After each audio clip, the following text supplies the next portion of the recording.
crap. Oh, hey, what's up? What's going on?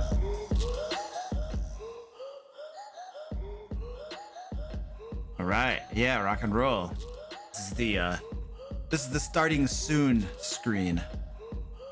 Yeah, that's what this is. What's up, guys? How you doing? Sir Vic, what up?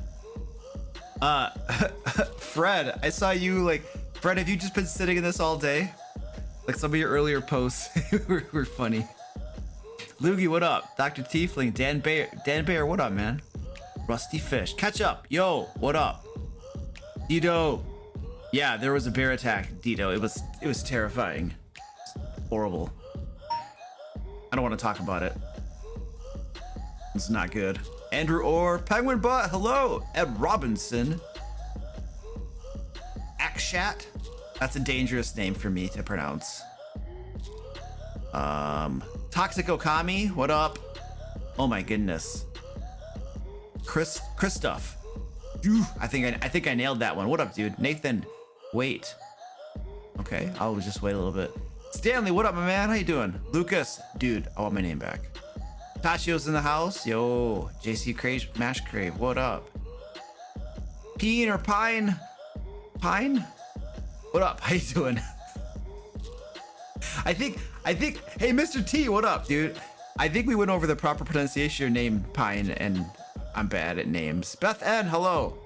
Anna, Animation? Hey, cool. Hey, how you doing? Tyler, what up, dude? Brad, yeah, I'm just reading. Just saying hi to everybody. I want to make sure everybody feels welcome. Cameron F, hello. Devourer of Suns. Oof, what up? Daniel Eldred. Unanimous 2, hello. First time viewer, hey, what up, dude? Welcome to your first time here. Saludos de Argentina. Hey, what up? ¿Qué onda? ¿Cómo te va? Bienvenidos. Hey, Unanimous 2, what up? Yeah, welcome, first time. This is gonna be fun. This is just chill. We hang out. We're gonna do some Q&A. We're gonna create some NPCs together. You know, I'm probably gonna talk bad about the merch. You know, because you know it's pretty bad.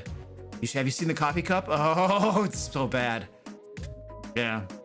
Kelly Gringus, hey, what up? How you doing? Canuckland, cool. You're a first-time lurker? Well, I'm afraid to tell you, Kelly, that because you have typed something in chat, you can no longer claim to be a lurker. Like you have now engaged, and you have shed your lurkerhood, and you are now a fully engaged member of chat. Hey, Patrick Gibbons, what up, dude? Milan, hello. Danny, what up, man? Do the dance? No, I'm not gonna do the dance. I don't know what kind of dance you want me to do, man. I dance on the Twitch streams. On the Monday and Wednesday Twitch streams, over on my Twitch channel, because that's where I have Twitch streams, yeah. That's when I do the dancing, dude. YouTube is not, is like, it's not the dancing platform. Where's my coffee? What do you mean? I have a bug. Hey, Victor, could you get me, could you just like, you know, hook me up with some Joe here, dude? This is gonna be a long stream. Long stream. Oh, Penguin Butt, I don't know how I'm out of coffee already. Like, I work here, but you know, yeah, it's gonna be sad. John Kenny, what up, dude? How you doing? First time watching. Well, welcome, dude. Glad you're happy to be here. Well, I'll tell you what, John, too. Here's the thing. Like, you're happy now, but give it an hour or two, and we'll see. We'll see if you're still enjoying it, or if you're like, time to go. Punter Smith, what up? Dance on YouTube? I mean, I feel like my dance moves are best reserved for Twitch. So if you want to see me dance, and I am a phenomenal dancer, I will have you know, then I would come to my Twitch channel. There's a link down in the description to my Twitch channel. You could also just, it's twitch.tv/the DM Lair. I mean, it's, you know, woo. Black Horde, hello. Hey, what up, dude? Overclock 2020 is in the house. Have my old man commenter get me a coffee refill. I totally should do that, Cold Soak. I should totally do that. See, look at that. Dito is backing me up. Very true. I'm a good dancer. Dito is the man. I know, Melchior. I have nothing. Simpaticos, what up, dude? That's one word for it. Well, yeah, you're probably making fun of me. You know, just because, Trevor, just because you can't dance, okay, you don't have to, like, you know, try to bring everybody else down. All right, man? Like, just let me live in my glory, you know? I'm a pretty, I can hold my own, you know? Luke Gray, hello, what up, dude? Everybody's taking my name today. There was somebody else called Lucas. Everybody's just, you know, I thought I was a special person, and now it's like everybody has my name. Crappy Cam, what up? Dancing is too scary for YouTube. Oh, I don't care. I look like an idiot every Tuesday when my videos come out, so it's like I'm kind of used to it. Use my conjuration magic to summon a gazer to get a refill? Maybe, man. Yeah. What up, Jake the Gray? You need to do more push-ups? No. Dude, I did tons of push-ups on Wednesday. Again, the push-ups are a Twitch perk. Kelly says BRCC, best coffee period. I don't know what that is. Oh, Black Rifle Coffee Company? Yeah, so someone I know really likes Black Coffee Rifle Company. I have not tried it though. Yeah, not quite tried it yet.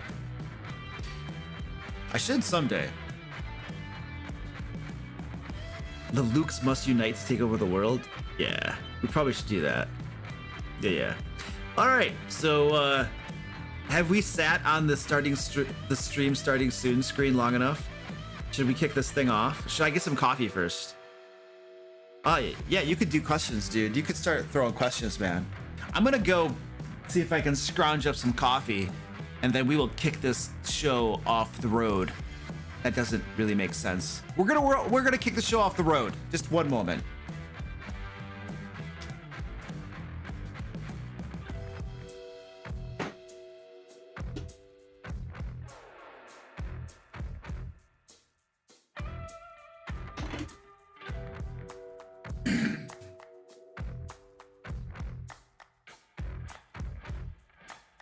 Oh, the coffee. The coffee. Give it a nice healthy slurp before we begin. Samantha, hello. Does anyone recommend a good coffee for whole beans? Dark roast, notes of chocolate. I'm not a coffee connoisseur. I get most of my stuff from the normal grocery store. So yeah, I'm probably not the expert you want to ask that question to. Hey Thien, what up, dude? Welcome, man. Let's suck it up. Why did Suck It Up Buttercup get held for moderation? That is like the least offensive thing you could possibly say, and the moderators are like, why is Stream Elements muting people? Okay, I am bored. I officially apologize. Like, Stream Elements, the bot, muted you for 30 seconds. Oh, you know why you got muted? Because you used too many caps. That's why it muted you. Sorry, buddy. The bot's out of control. It's taking over. All right, let's kick this show off the road. Here's the button. Ready? Whee! Yay! If we didn't do this, we wouldn't know that it was starting. All right, cool. What up? Yo, let's do this. This is, so according to my show notes, which I was not lazy today, and I actually created show notes, so I know exactly what we're doing on the stream today. We are going to be creating some NPCs together. And remember, guys, that everything we create in the second part of the stream, all the NPCs we create, they're going to be available for everybody after the fact. They're going to be on my site, thedamnlair.com. You can get them for free. I also provide PDFs and crap like that. So all of the stuff that we create together is going to be available to the wider D&D community to use for free in their games and all that good stuff, because that's just what we do around here, man. We answer questions, help folks out, and then we create free crap so people can use them in their games however they see fit. Before we do NPC creation, we are going to be doing an hour, 2 hours, I don't know, of questions. You know, usually when the questions like devolve into like, you know, what's your favorite class? Then I start to like, maybe we'll kick off NPC creation earlier. I don't know. So Q&A. Okay, reminder that I do stream on Twitch Mondays and Wednesdays, 6 p.m. Eastern US time. So there's a link to my Twitch channel down in the description if you'd like to follow us. And I also can I have a fancy moderation. Twitch. Does this work? Oh, it doesn't work. Oh, I need to make a mod command to link my Twitch channel. What a piece of junk. Oh, it did it. It took a while. It took like a few seconds before it kicked in. There we go. Sweet. Don't link the merch. No, don't link the merch. I literally, like, it's...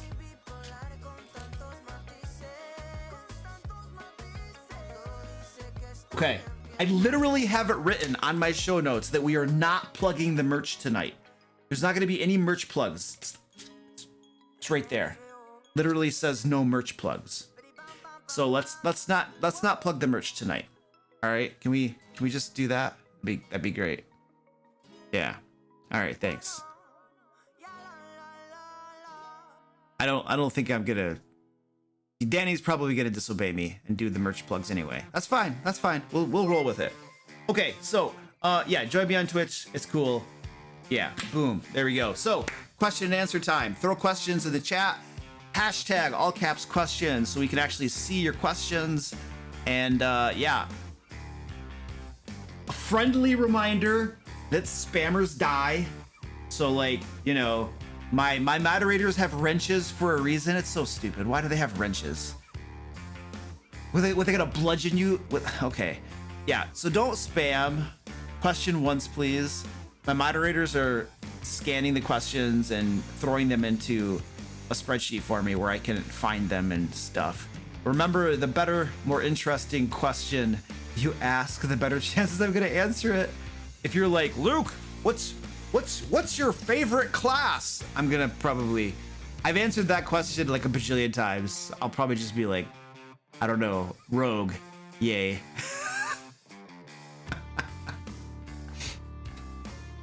All right, let's look at this. I'm gonna go back into the past.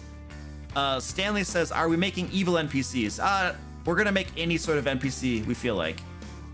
What's the difference between an evil NPC and a mini boss or villain? Well, there are lots of evil people in the world, but not every evil person is a villain. So I could be totally evil and just go about my normal life and not have any impact on the world around me. However, a villain, an evil person who is a villain, crosses a threshold. Whereas I am now impacting the world around me, I'm causing problems in the world, and I'm sending ripples, right? And I'm creating a problem or a situation that somebody, usually an adventuring group, needs to come solve. Because if somebody doesn't stop me, bad stuff is gonna happen. Like, there are lots of bad people in the world that, you know, kind of just go about their lives and they're bad, but they don't really impact the greater world around them. It's the same way that there are lots of good people in the world that don't really further the causes of good, you know? They just kind of exist. So a villain is somebody who, like, actually starts to impact the world around him and must be stopped. That's kind of the distinction that I just made up right now on the spot. I hope it works.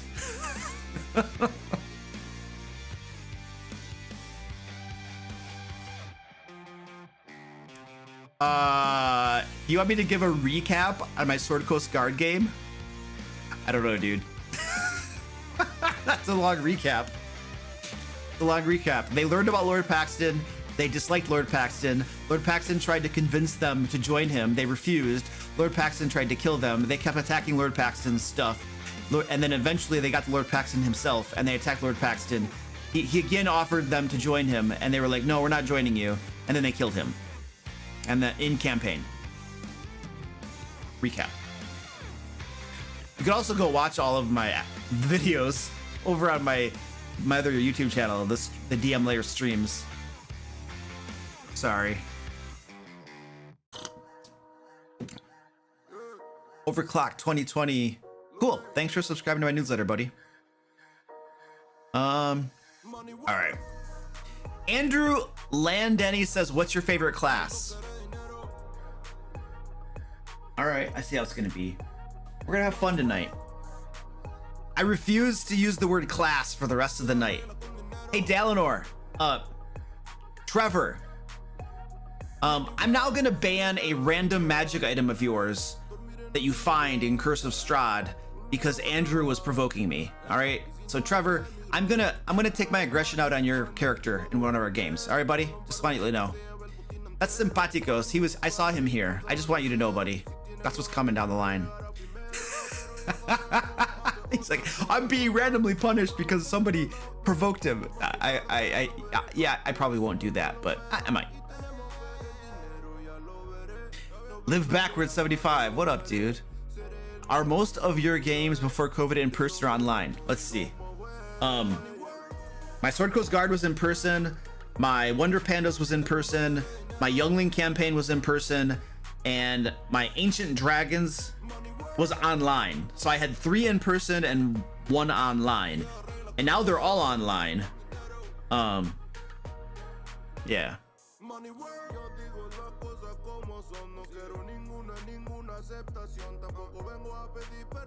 Powerlex says, do you have any suggestions about things to do when very few players come to a session? So I have a rule. I have 5 players. If 1 player can't make it, we play D&D. If 2 players can't make it, we play D&D. But if 3 players can't make it, we do not play D&D anymore. If we know in advance that they're not gonna come, most of the time we cancel the game session. We just take the night off. I should say, we always just cancel the game session because we're a group of guys and girls and crap that like we get together to play D&D. So if D&D is not happening, then there's, we don't get together. However, other groups do things like play different games and crap. If not enough people show up, then you could play other board games or other things. This one time we were waiting. Our dungeon master was late getting to the game, and we all started playing Munchkins before he got there. So you could always just pick something else to do, as well, besides just canceling. But my groups tend to get together to play D&D, and if we're not gonna play D&D, then we're all like adults with families and stuff. So it's like, we'll just go hang out with the wife and kids, or I don't know, do something else. I don't know, but that's just how we do it. It's not saying you have to do it that way by any means. How do you think I should use physical miniatures in an online game? I don't know that I would use physical miniatures in an online game. It's far more convenient, in my opinion, to use like Roll20 or something else. Somebody was showing me they used like Google Docs. They used a spreadsheet in Google Docs as a map for their minis too. So I feel like an online electronic medium is probably going to be better. But you could always take like a webcam and point it at the minis and then broadcast that to your players. You could do that if you wanted to. Then you'd have to do all the movements, and they'd be like, well, move me that way and stuff. I don't know. It could be done. Matthew Maple says, any tips on running sandbox games?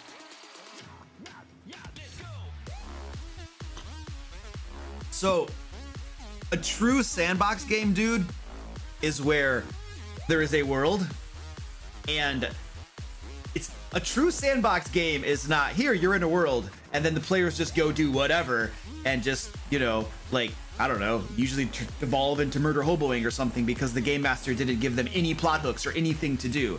So a true sandbox is where there is a game world, and the game master, the dungeon master, will give the players multiple things that they could go do. Multiple options, multiple plot hooks, rumors, whatever. And then the players can choose which one they're most interested in. They go to this one, great. Or they go to that one, great. So they have options. They're always going to be pretty much doing something that the dungeon master has prepared a little bit of. There's always the ad hoc, random, they decide to go do something the dungeon master didn't plan for and you improvise. That happens, that's cool too, But a true sandbox it's not just always 100% improvisation. It's giving your players a bunch of options, preparing for them all, and then running the one that they pick. Now, ideally, what you can do is when they're getting to the end of one of your adventures that you prepared for them, and then they'll tell you the next thing that they want to do, so that you can then go prepare that next thing for them and not have to prepare all of them all over again. You know what I mean? You don't want to have to prepare like 5 to 10 adventures simultaneously for your players to go do. you know, that could be very burdensome. Unless you have a very, very minimalistic planning that goes into your stuff, and you could improvise lots on the fly and still have it be a satisfying game experience for your players. So that's my tips on a sandbox, which is kind of what I'm doing for Curse of Strahd. I'm preparing a lot of different stuff and giving my players lots of plot hooks. They have about 3 or 4 different things now on their plate to do, and one of them is the thing that's actually at their level. The other ones are probably, they don't want to mess with them right now, but I'm not telling them that. We'll just see what happens. Hader says tips on minimizing the various problems associated with online D&D. You're gonna have to specify what those problems are. Like, specifically, what are the problems? Carlos Gonzalez, what up, dude? How you doing?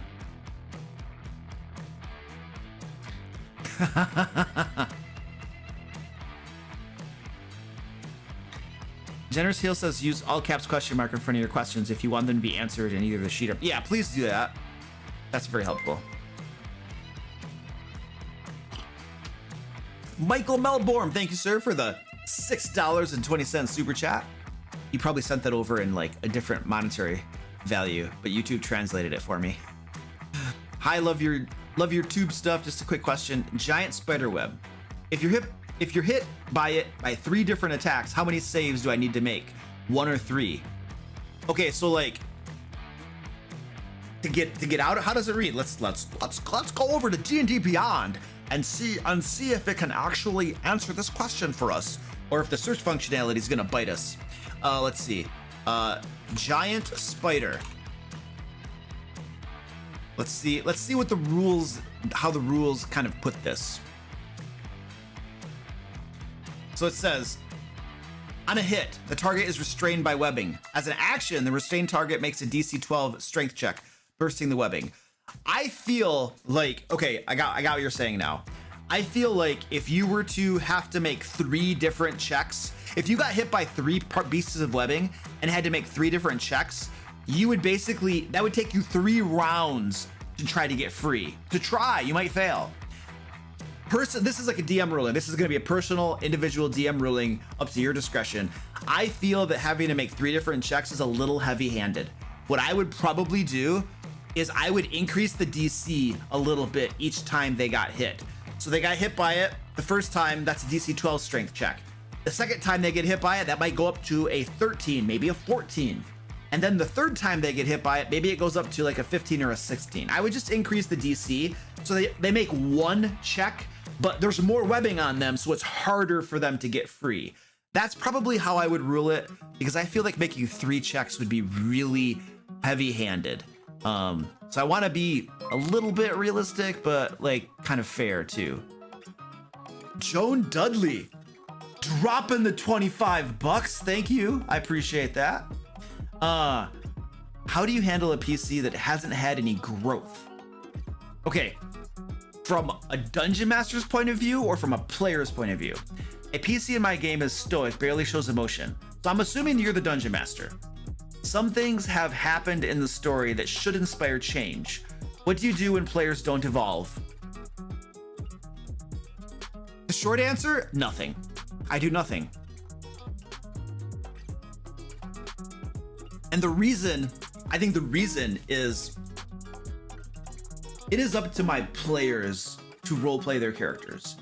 And it could very well be that there are some players that are at the game table for different reasons, you know?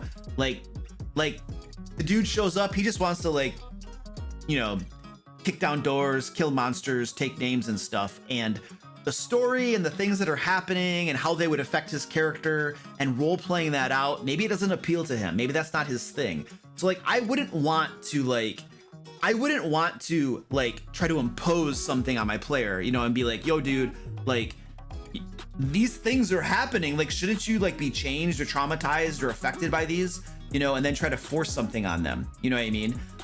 So that's my gut impulse, is to be like, you know, that's their kind of thing, you know what I mean? However, you know, I think we should always recognize that different people play for different reasons. So we don't want to really impose upon them our idea of what the game should be.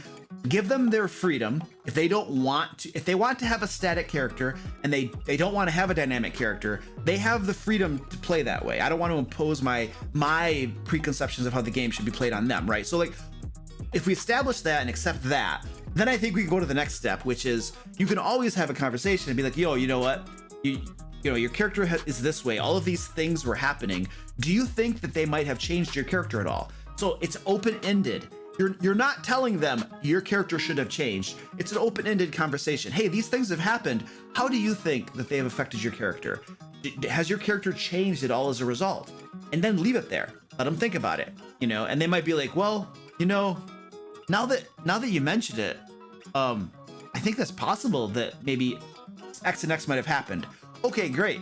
Do you want to, like, maybe that's something that you can, if you want to, that's something that you can start to role play a little bit, you know, in the game. Or what we could do as well is maybe we change one of your flaws or your character traits or your personality things or something. You know what I mean? So it's a conversation, but I think, you know, give the player the freedom to either decide to role play a change as a result, but also the freedom to just be like, you know what, that doesn't interest me. I just really want to do X. This is the part of the game that appeals to me, you know? So I think it's a conversation, recognizing that they have the freedom to do what they want, you know? And then that's okay. It's okay. I have players that show up and all they want to do is kill crap. I have other players that love exploration. I have other players that love talking. You know, I have one player that I think he just really likes combat because, you know, a lot of times when we're not in combat, you know, I think he gets bored and he'll go on his phone and crap. Not like so much that I'm gonna like, you know, but I can see it because I think he just likes the combat. That's what he likes the most, you know. And so those are my thoughts on that, Joan. Hope that helps a little bit. All right, let's go down here. Friendly reminder that spammers die. Yes, thank you, Danny. So true. Tommy Crap says, thoughts on the new D&D book Theros. Well, you know what? I do not own it. I do not have it. I am not special enough to get those things, and I tend to only buy books that I'm going to use. And I have a whole pile of D&D books piled up right there that I'm trying to read through. I've got really good progress made on Curse of Strahd because I'm actually running that game, and I've begun to look at Eberron, which I'm loving right now. So yeah, I don't actually own the what you call it. What is that book again? The Theros book. You know, one day I will be a famous enough YouTuber person thingy, and Wizards of the Coast will be like, hey, here's some books, just in case you want to show people the books to help promote our product. But I'm not important enough right now. So I actually emailed them a few weeks ago and I was like, hey, you know, I run a channel and I would love to be able to like give people, you know, a peek preview of your products to help promote them and stuff. And yeah, I didn't get a response. So I'm like, okay, that's fine. Actually, I bet you that some people from Wizards of the Coast have probably watched some of my stuff. And because I'm honest, I'm brutally honest about stuff. I'm not gonna hold back anything. So I've talked some trash about some of the crap that's come out, you know, not like in its entirety, but there are some pieces where it's just like, really, you did that? Why did you do that? So I wouldn't be surprised if I'm on their, like, you know, their naughty boy list or something. Like, this guy is honest. We don't want to give him he's gonna tell people the truth. So I don't know. Uh-oh, that phone's going off. Oh, hey. That's awesome.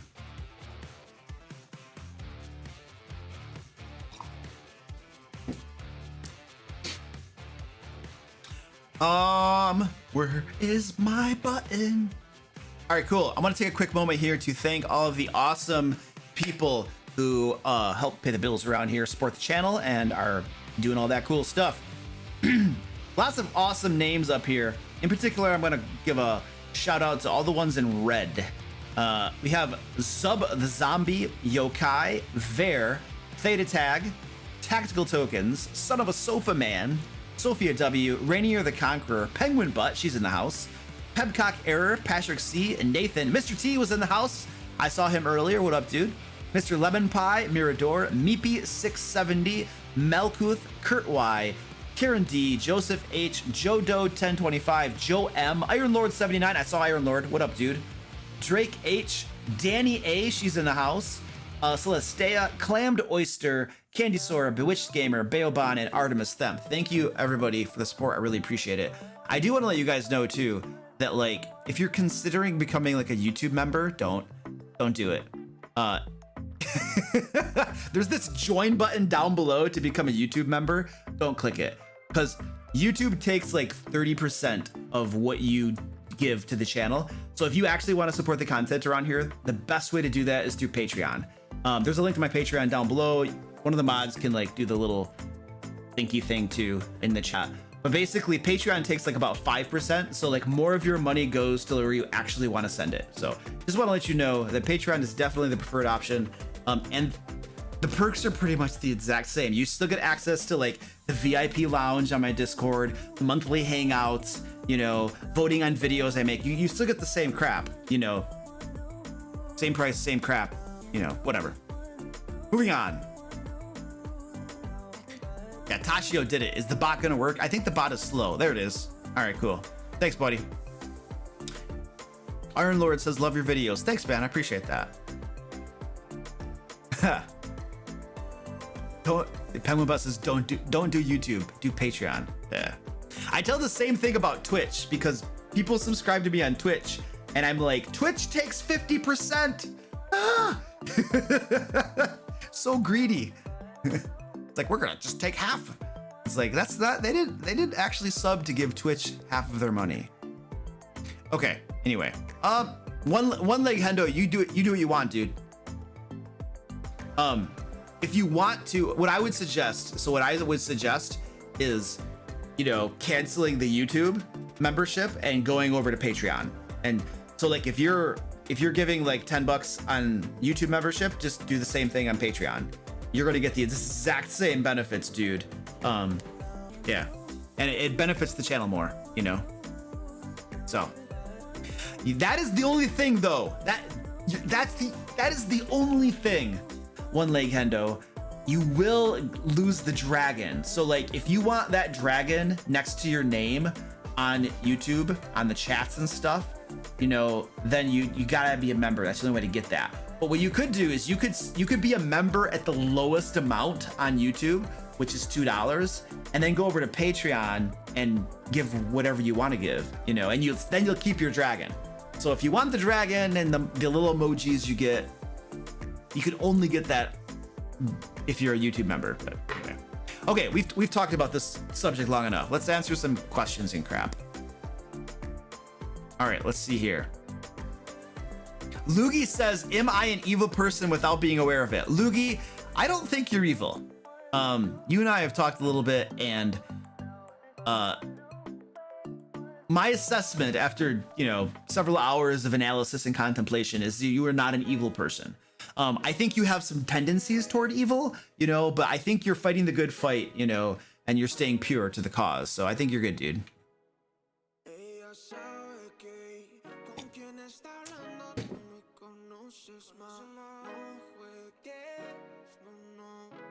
Cole Soak says, is there any other game systems you want to try?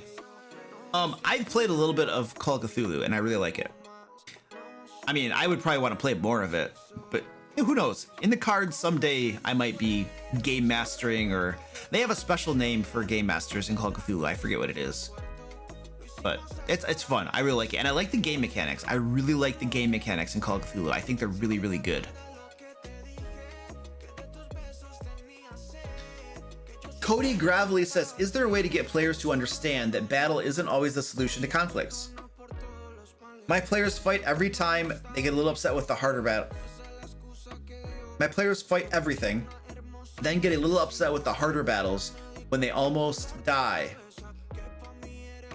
I mean, I think the first step would be to talk to them. I recently did this for my Curse of Strahd game. I was like, I told them, you guys, Curse of Strahd is really hard. you know, you need to use your brains.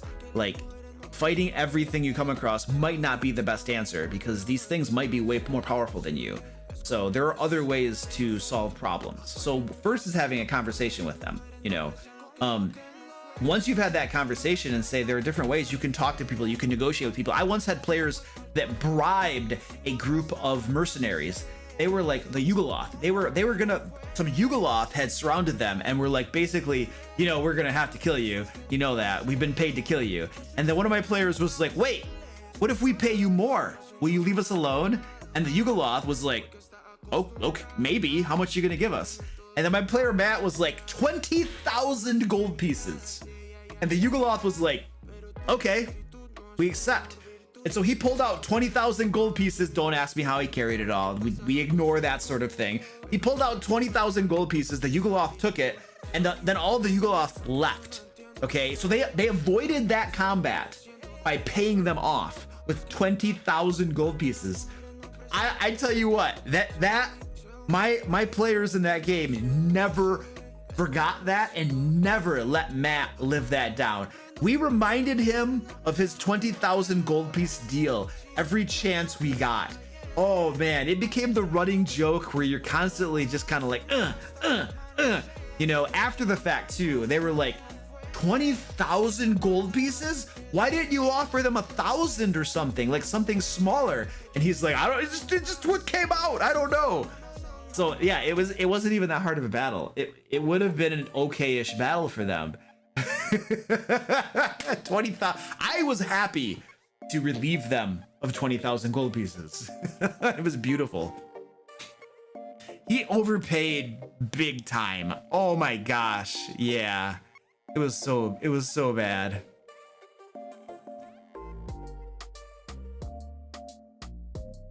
Thien says, for a bunch of reasons, I've restarted my Curse of Strahd campaign. My players agreed to it and such. But what I'm asking is, are there some things you go over in a session 0? We're doing ours tomorrow.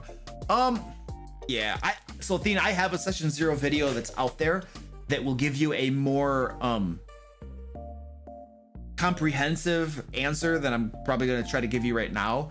I go over, you know, what do I go over in session 0s? I don't know. What do I go over in session 0? I talk about like what the style of the game is going to be like, you know, is this going to, you know, Curse of Strahd, when I was talking with them on my session 0, I was like, this is a very deadly world. You know, this is a horror world. You know, you guys are going to have to, you might be in situations that are over your head. So you need to use your brains. You could easily wander into a place that is above your pay grade. Now, I will give you plot hooks, and the plot hooks will kind of suggest where you might consider going first. But I might also give you a plot hook that you probably are going to get your butt kicked if you go there. So use your brains. I'll tell them things like, for my Curse of Strahd, I told them, look there aren't a lot of supplies available. In your previous campaign, healing potions were very prevalent. Not in Curse of Strahd. And the things that are available are really expensive. So you're going to be really starved for resources. And I told them this up front because I want there to be that understanding as players, especially since it was considerably different from the previous campaign I ran with that same group. So I told them that kind of stuff. And if you need to talk about like what kinds of things are allowed in the game, if there are any areas of things that make people uncomfortable, you know what I mean? Like a safety discussion or something. If you need to have one of those, you know, then that's probably not a bad idea. I mean, I tend to just not include bad crap in my games besides murder and bloodshed, because that's what D&D is, you know. So like, but you know, I don't know, it's probably worth talking, especially if you don't know the people super well, you know. So maybe a discussion about that. Usually you're gonna, at your session 0, a lot of times you roll up your characters. They create characters together. You know, you'll do the typical character introduction. You know, people can describe themselves and stuff like that. You set the scene. I don't know, some basic stuff, dude. I don't think it's terribly complicated, dude.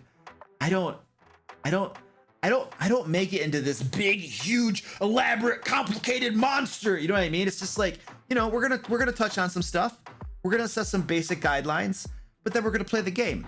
And if something comes up, we'll address it organically as it comes up. I just don't write like a massive contract. Like there are probably videos out there that are like 40 minutes long about a session 0, and it's like you don't need that much information. That you don't need a 40-minute long video to explain a session 0. It's kind of simple. There are some basic important stuff, and then the rest of it you can talk about it organically as it comes up. And if you just, as the dungeon master, don't do stupid stuff and follow like common sense guidelines, like not having certain themes in your game that just should be in a game anyway, you know, then you're probably going to be okay. And you can just talk about stuff as it comes up.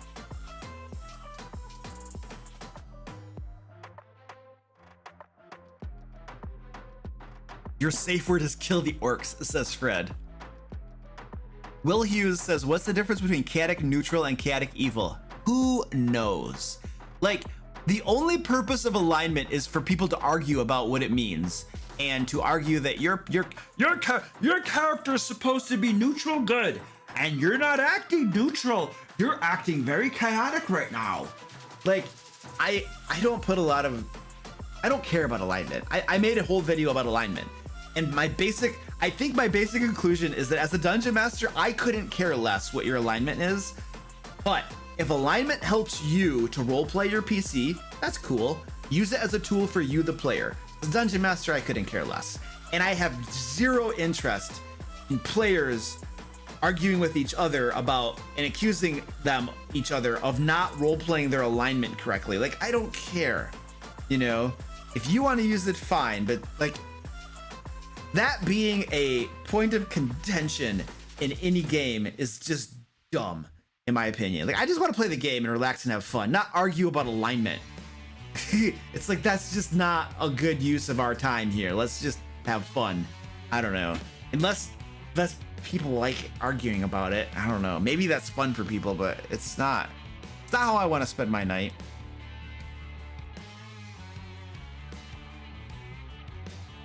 What is the most useless magic item you've seen? I don't know. I have no idea. I could tell you the most overpowered magic item that should be banned from every game in the world and burned. Like, everybody should go find their dungeon master guide and rip out the page that this magic item is on.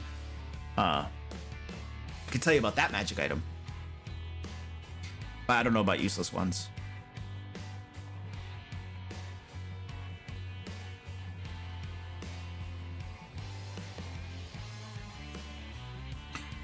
If there are game mechanics that like alignment matters for, then that's a thing, you know. And there's always good and evil. Good and evil is a thing. So good and evil, I think,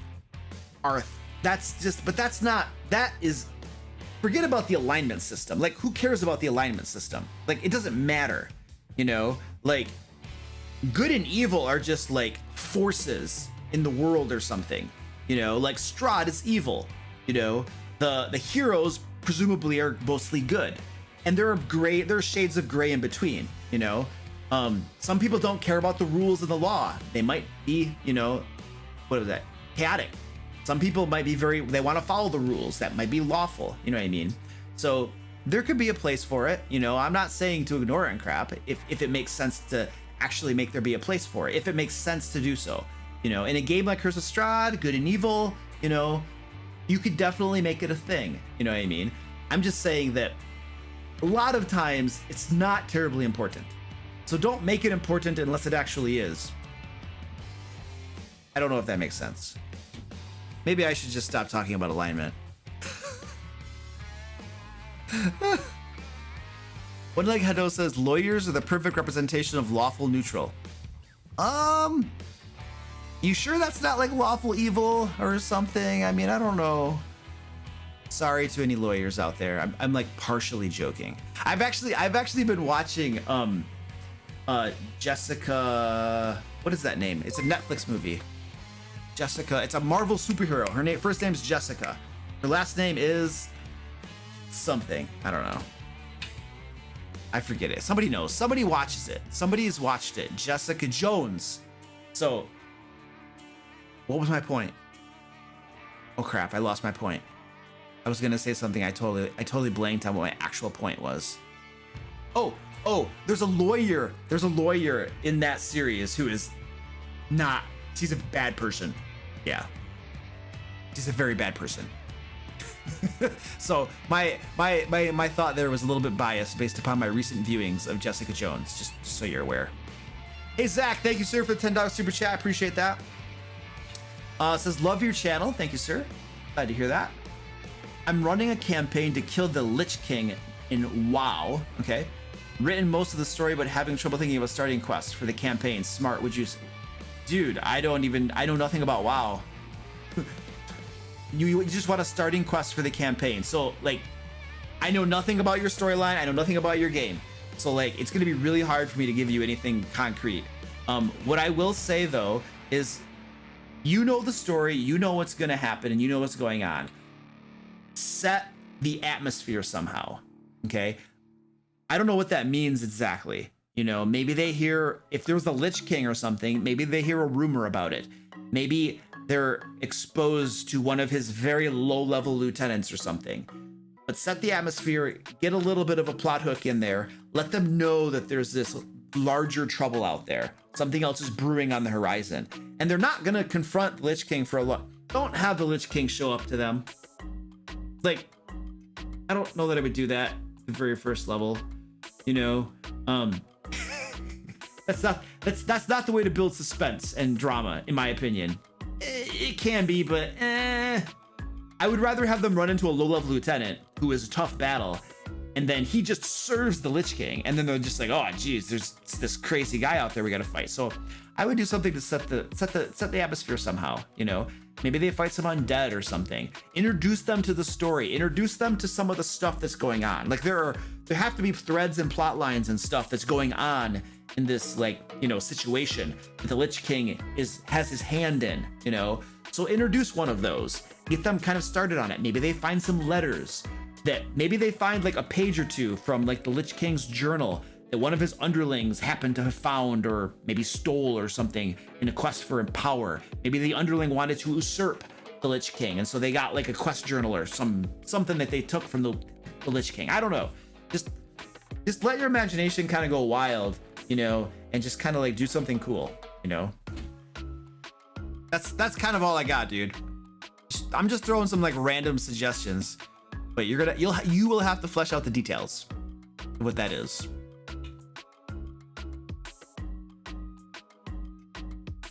Yeah, Samantha, that's totally true. Like the Daredevil. I watched the entire Daredevil series too on Netflix. That's pretty cool. I like that one. But yeah, he's like, he's a lawyer, but he knows the law is not perfect. And so, you know, he goes out and takes care of business. Yeah. Spammers die. Have we been having a lot of spammers? Please start your questions with #question, all caps, so that we can catch it. Iron Lord 79 says, do you DMs out there have your players always have a table contract? Dude, I don't. I tried doing like a contract or a social contract, like a written social contract with one of my groups once, like 4 or 5 years ago.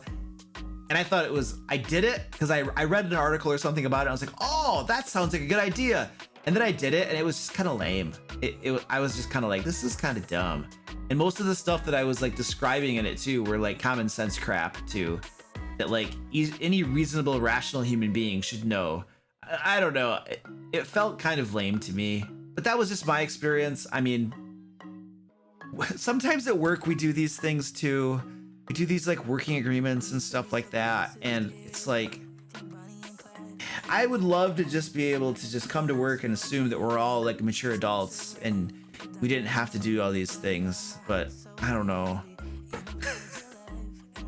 I'm sure they're a good thing for the right group, you know, and some groups probably don't need them. Those are just my dumb thoughts on it.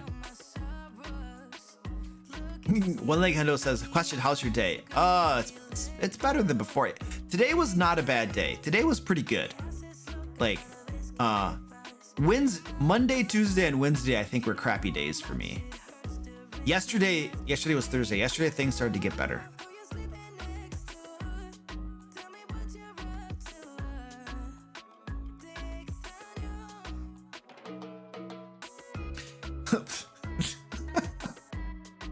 What are you drinking today? Water? No, this is coffee. That's coffee, drunken conspiracy. What is the best way to TPK a party without it being obvious? Do not TPK your party on purpose. Don't do it. That's like sleazy, underhanded, despicable dungeon master behavior. Don't kill your party off on purpose. Like, why would you want to do that? Just like, ah, you're all dead. Don't do that. Don't do it, man. Rant time. I could rant about it. You know, it's like, if they die, they die. But to set out intentionally with the intention of killing them all is just like, why would you do that? Like, I would question okay, the story needs it. Well, who makes the story? You don't make the story, Dungeon Master. You make situations, and your players, how they interact with those situations determines the story. Like, well, the story demands it. No, it doesn't. Like, you don't get to determine the story. Your players have a hand in this too, you know? Now, if I were to put a big red dragon in the game, you know, and the players came across it, you know, they would die if they fought it. And if I put that there, you know, maybe the intention is for them to talk to it. Maybe the intention is for them to run away. Maybe it's to hide. Maybe it's to bribe it. I don't know. You know what I mean? So like, I've had players come across big nasty things before that they could not really fight. And they've encountered those situations with cleverness, intelligence, and good role playing and stuff, and they get by them. And that's the entire point a lot of times. It's not to be like, haha, I rolled a random encounter. It's an ancient red dragon, and you're dead. Ha! There's no fun in that. Now, there is the argument, there is the side of the argument that says, well, you know what? That doesn't fully represent a realistic game world. You know, you could easily run into something way beyond your pay grade and die. And I would say, yes, you're right, but we're also playing a game. Now, if you know for certain that all of your players love that sort of unexpected death right around the corner, and they're all just like, woo, we're all for it, then okay, that's run that game. You know, I will say this though. I once had a dungeon master who he was telling me that he loves these like gritty, hard, deadly types of games, you know? And so he got this module that was just this meat grinder of a module. And he talked to his players and he's like, hey guys, you know, this is what I'd like to do. I'd like to run this module. It's really, really hard. He told them that it was a meat grinder. And he's like, this is super, super hard. Would you guys like to play this? And his players were like, yeah, let's do that. That sounds like fun. Let's do it. And then he was running it for them. And it didn't take long before the players were like, we're out of here, you know? So even if your players, like you still want to have a conversation and judge like how it's going and stuff. You know what I mean? If they're not having fun, just it. I'm way off. I started on this rant and then I went on a tangent over here. Now I'm over here. So yeah, I don't know. Okay. Done. What kinds of NPCs are we going to create? Phoenix, we're going to create a wide variety of NPCs. The kind of NPCs we create are going to be up to all of you. Like when we do these NPCs, it's a collaborative venture that we all do together. I'm mostly, all I am doing, I'm the facilitator. You guys are going to generate ideas and I'm going to write them down. And that's really how this works. So I have no idea what we're going to do. We always come up with fun stuff though. I once had a dude to one of my streams who was like, oh, we're just doing silly stuff. And I'm like, yeah, because it's Friday night and we're all having fun. You know, like that's what we do. It's going to be fun. We're going to enjoy ourselves. Then they're going to be fun NPCs. And they might not fit into your super serious game. Okay, I'm sorry. Yeah, they tend to be pretty fun. They tend to be really fun, silly-ish, sometimes NPCs. I don't know. But most people seem to enjoy them.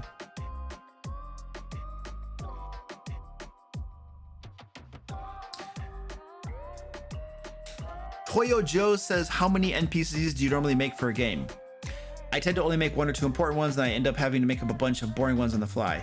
Yeah, I do the same thing. But The problem with making up too many NPCs up front is like, why put in all that work if you don't know that the players are even going to interact with them a whole lot or even going to care about them? Like, I could flesh out like 20 to 30 NPCs in a town and just have tons of notes on them and all of these things, you know, and then they come into the shopkeeper and they're like, hey, how much does bread cost? And he's like, 1 copper piece. And I got this list of all of these role-playing notes, you know, and stuff, and they're just like, okay, we'll buy that, and they leave. And I'm just like, but wait, I didn't get to role play my NPC. I have backstory, I have a flaw, you know. If you guys talk with him and the players are like, dude, we just wanted bread, you know, but then you come up with some like throwaway NPC that you're just like, yeah, let's just call him Gary the intern, or he's actually, it wasn't even Gary, he was like Gasnuffalus, and he's like, what's the kobold's name? Gasnuffalus. That's a stupid, you're named Gary now, you know. Sometimes these throwaway NPCs that you just like pull out and plop down, your players end up loving them, you know. That's when you flesh them out. Once your players actually become attached to an NPC, or it becomes a reoccurring theme, like Grandpa Chops from one of my games. I didn't even make that NPC, that was a different dungeon master. Beautiful NPC. Once your players become attached to an NPC, that's when you're just like, okay, now let's put some work into this NPC. They like him, they're gonna come back and visit him, or they're gonna be like, hey Gary, come join our party, come adventure with us. That's when you're like, okay, now let's flesh this out. But here's the thing, if you do have to pull out an NPC on the fly for your games, you just need a couple interesting things about him. You don't have to be like bulleted list of important role-playing and stuff. You just need a couple traits. You need to, okay, he has a scar on his cheek, that's it. Okay, and he talks, maybe you just make a different voice for him. He just talks a little bit low, like this or something. That's it, you're done. Okay, there's a man behind the counter, he has a scar across his cheek, you know, and he asks you, how can I help you? That's it, that's all you need. If they start talking with him and they're like, how'd you get your scar? Oh, it was a bar fight a while ago. This dude like slashed me with a knife right across here. I almost hit my eye out, but you know what? I clobbered him. Yeah. You improvise, you know, and then look, you just fleshed out a little bit of his backstory on the fly, you know. The players are gonna go on their way after the game session. You take some notes maybe, you know, if you think that they're gonna come back to that NPC, you know. So a lot of it I do on the fly. I will flesh some NPCs out in advance, because I think they're going to be important, or I want them to be important, but not always.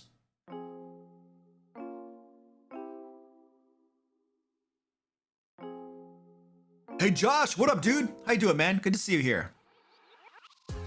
We got lots of wrenches in the house. Generous Heel, have you swung your wrench today? I want to make sure. Did you warm your arm up? You know?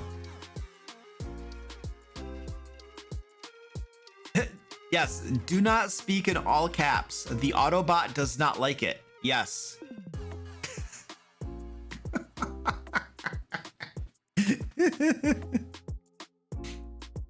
I'm broadcasting. You are broadcasting at work, my man. Oh, really? Which work? What's the name of it? Melchior is unwrenched. Yeah, you were a temporary wrench, Melchior, for that night that we needed you. But I have like, you know, my moderator team was unavailable that night, so we gave you got the wrench that night. GameStop. Oh, we're at a GameStop.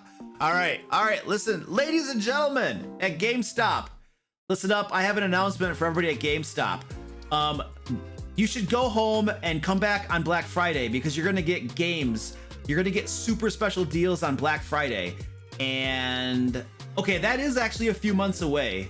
But if you save your money up between now and then, you can come back on Black Friday and buy lots of video games, like lots of them. And then those will last you throughout the entire next year. Trust me, this is a very wise financial decision. All right, thank you customers at Best Buy.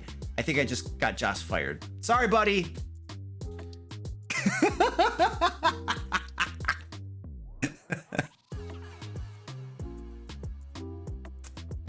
All right, let's do some more questions. Wait, I said Best Buy? Oh, GameStop. Whatever. Wait, GameStop or Best Buy? I don't know where we are. I just work here. Sean Hannon says, could hashtag rant become a thing? Like hashtag rant acrobatics checks can break athletic check grapple. I don't know, maybe. If you do it and it's interesting, I could rant on it. I am probably proficient in ranting, I would say. What's my stance on DMPCs? Do you wanna I will show you my stance on DMPCs in like one image. Hold on. DMPC, D&D, stand by. I'm just gonna show you.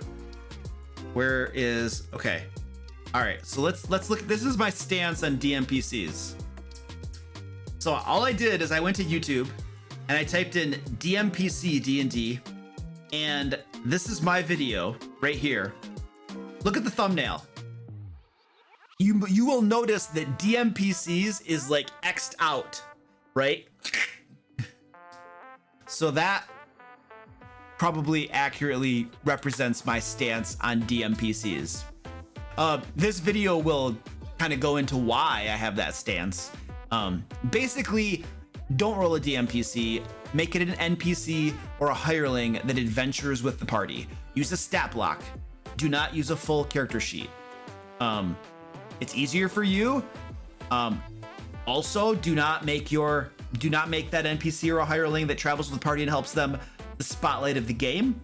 You are not do not be a player. You are the dungeon master. When I was a teacher, you know, one of the things that we were told is that your students don't need friends.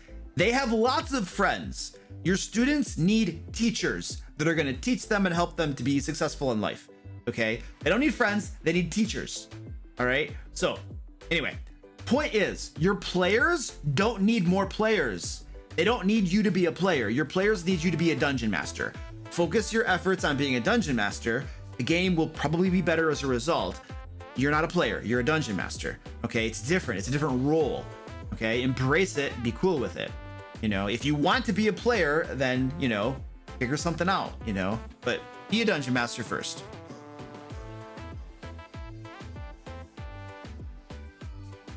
Zine Tyler says Luke is the opinion cat man.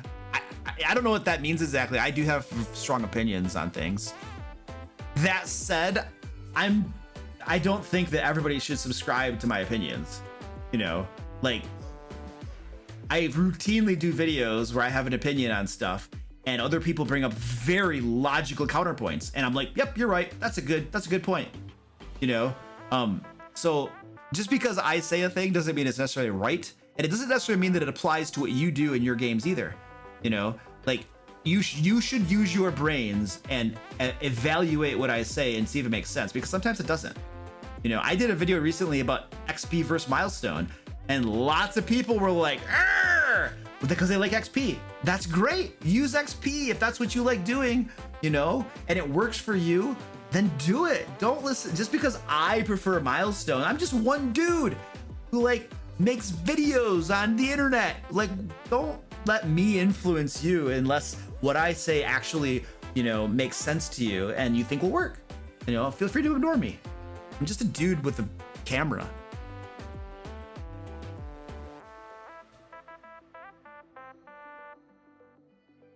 What's Huber addicted to? D-Dubs, what's Huber addicted to?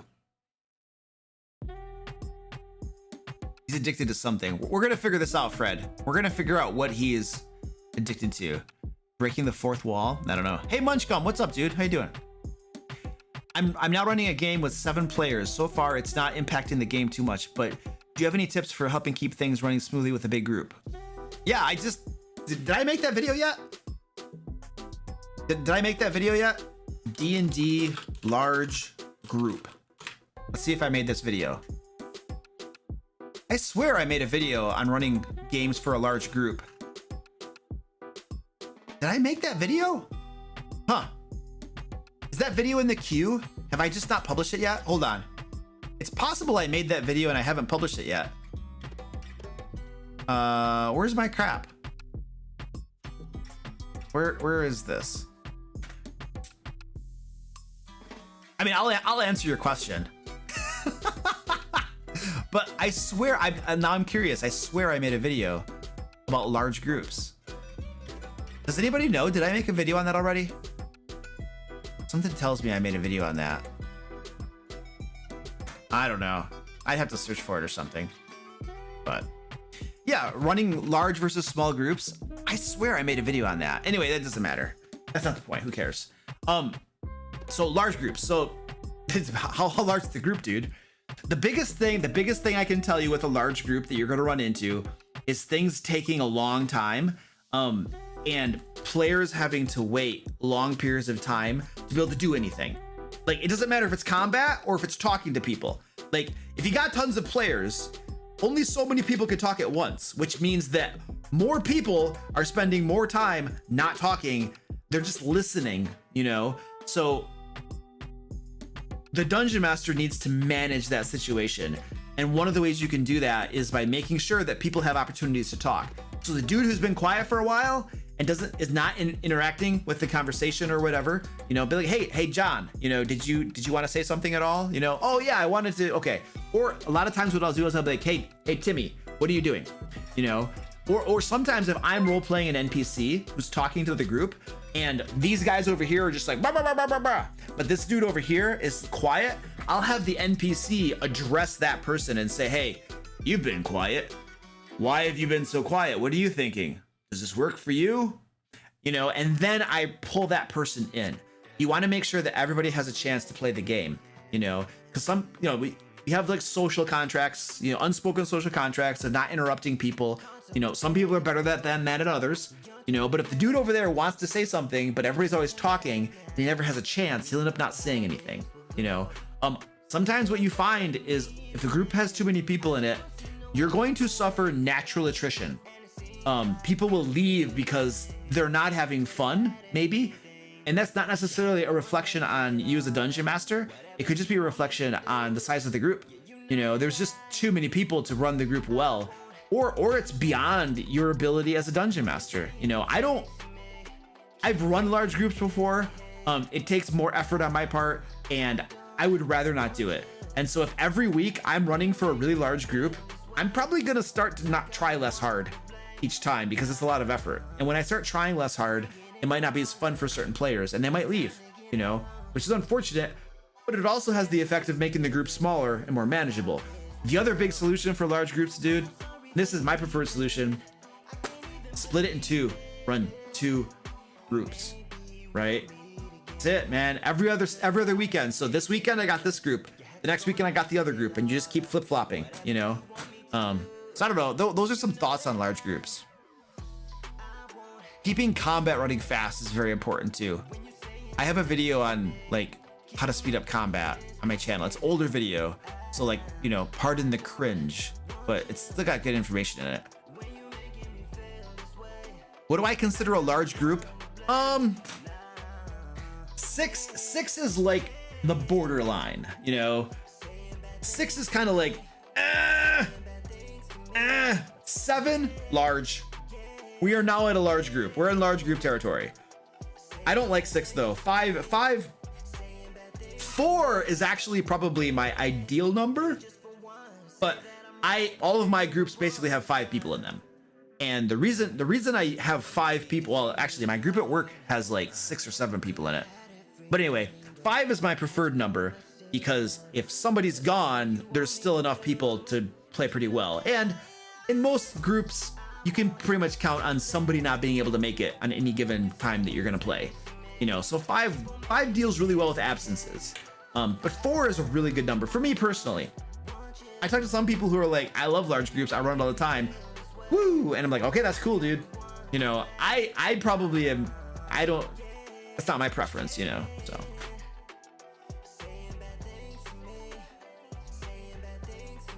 Yeah, 4 to 6. Hey, Zyler Cross, ¿qué onda? ¿Cómo te va? Me va bien. Chili. Cool, dude. I made some food today. Wow, those were 2 totally unrelated thoughts. I made goulash today. Yeah. Rosewater says, how do you stop burnout as a DM? Oh.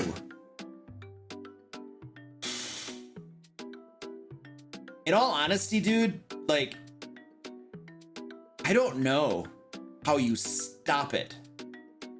I can tell you, so my experience has been that there are many times that I don't feel like preparing for a game session. I don't feel like doing it, you know, but this is true of many things in life. When you don't feel like doing something, the trick when I don't feel like preparing, I always feel like going to the game. Like, I want to be at the game. I want to play the game, but it's the preparation that sometimes I don't want to do that, you know? And when I don't feel like preparing for the game, like, what I do is I just start. You force yourself to start. And you, even if you need to tell yourself little psychological lies, you know, hey, I'm not actually going to prepare for the game. I'm just going to open up OneNote and just see where things left off. I'm just going to open up the monster manual and look through it. I'm not preparing for anything. I'm just going to start looking at stuff, because what I've found is that once you start, you know, once you get a little bit of momentum, I usually get into the groove. I usually get into the swing of things. And then the desire will spark within me. It's like writer's block. People are like, I get writer's block. Oh, you gotta just start. You gotta just start. If you just sit there and be like, you're not gonna get anywhere and you'll get nothing accomplished. Start. By doing, you will get into the groove. It'll be easier. You know, you just gotta start.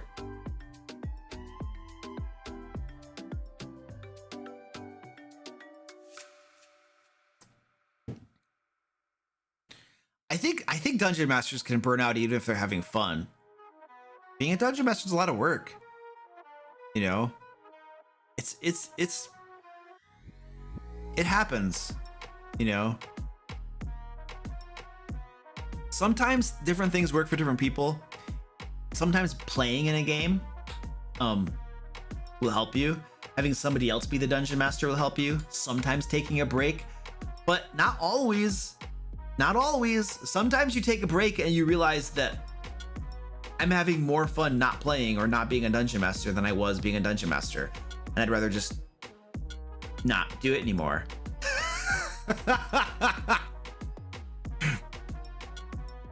So it doesn't always work. It doesn't always work. Yeah, Tashio just took 2 weeks off to recharge and reset. Yeah, that could work, dude. Absolutely. I took a break from my Curse of Strahd game. Well, we had just finished a campaign and we were gonna start Curse of Strahd. Okay, and I told my players it's possible we're gonna skip a session so that I have time to prepare, you know. And honest confession, I probably didn't need to skip that session. I probably could have gone right from ending this campaign to starting Curse of Strahd, but I personally was like, I want to take a week off. I just want to take a week off without a game so that I can relax. I could have prepared it and we could have run, but I needed the break, and I was just like, I'm gonna take one game session off. You know, we've been playing, you know, with minimal interruptions, so it's like, I'm gonna take a week off, dude. You know, it's my right. I needed it, and it was good. And we came back, and now we're playing, and it's fun. So, no, hey, Trevor, this was told in confidence. I actually was preparing for the game. The game was better as a result of my having delayed for 1 week, 2 weeks, or something. Trevor, be that way. I'll give you a cloak of. No, I won't do that. You will never have a cloak of displacement ever again.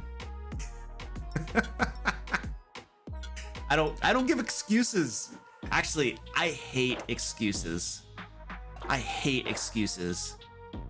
Like, when people screw up, they should just admit that they screwed up and move on and be better. I hate excuses. I don't care. The world does not care what your excuses are. Well, it's not excuses, it's reasons. I don't care. Nobody cares. It doesn't matter. Be better. I could rant about that. Bribing for silence. I would never bribe. I would almost.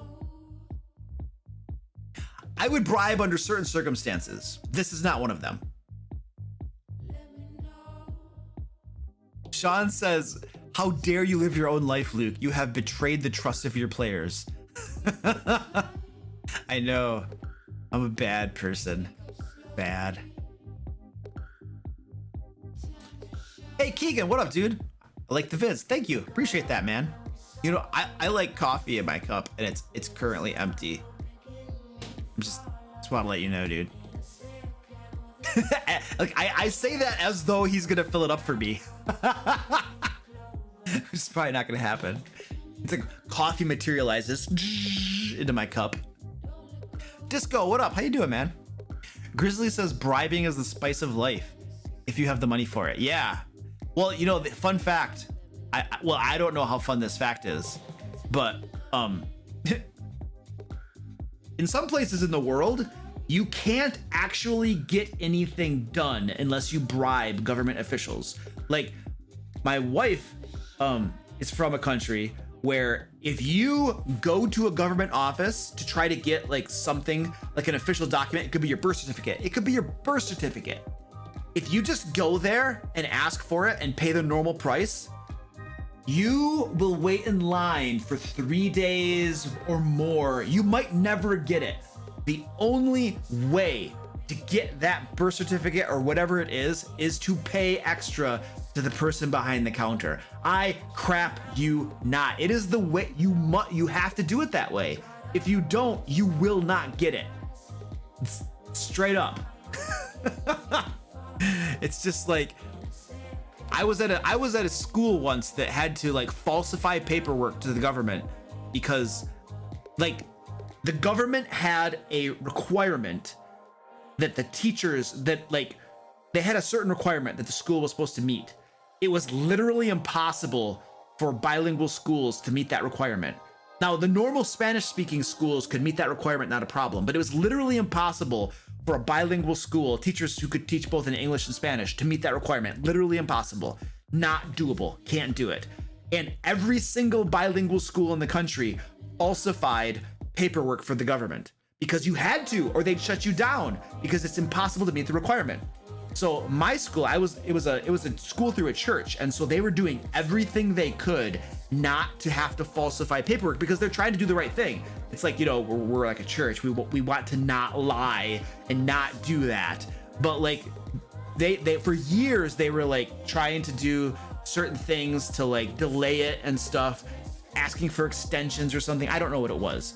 But eventually it was like literally if they didn't falsify it and present it, they were going to get shut down. And so they were like, okay, I guess we're just gonna have to do it because otherwise we're not gonna be able to keep the school going. And then people aren't gonna have our, you know, Christian bilingual school and stuff. So they ended up doing it, you know, which sucks, but it's like, I don't know. Jack the Gray says, any thoughts on alcohol in a session? If you are all adults, if you are of the legal drinking age, then okay, and like be responsible about it. Don't this question is going into like personal stuff and personal preferences and stuff, you know what I mean? I don't think I have any authority or right to dictate how you guys do that. I can tell you that my position on it is I would not want to be in any gaming group where people were slobbering drunk. I would personally feel very uncomfortable with that, and I would not want to be involved in that. So like if I were a player in a game and that was the normal thing, I would probably leave that game because I would feel uncomfortable. I just don't like situations like that personally, you know what I mean? And if I were the dungeon master and I had a player that was getting sloshed and stuff, I would probably be talking with that player, you know? So I don't know. I once was meeting a friend somewhere to go to something, and he was just totally like wasted, and I did not like that situation. That is not the situation I feel comfortable in. So like personally, me, I don't like that stuff. But that's just my personal preference. You know, it's just me, Luke. You know, other people in other groups are different and feel more comfortable, and that's fine if that's their thing. I guess it's just me. That's not me, dude. Steve says, don't puke on the battle mat. Oh, that's beautiful. You want a cat strike? I don't know. I need to go use the bathroom. I need to go bio, and get some more coffee. So I'm gonna go take a quick bio, and then I'll come back and we'll answer some more questions. I think I'm getting behind, and we can do a cat strike. We'll do a cat strike when I get back too. We'll see if we can get any takers. I'll be back in a second. You can hang out with Larry while I'm gone.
Coffee.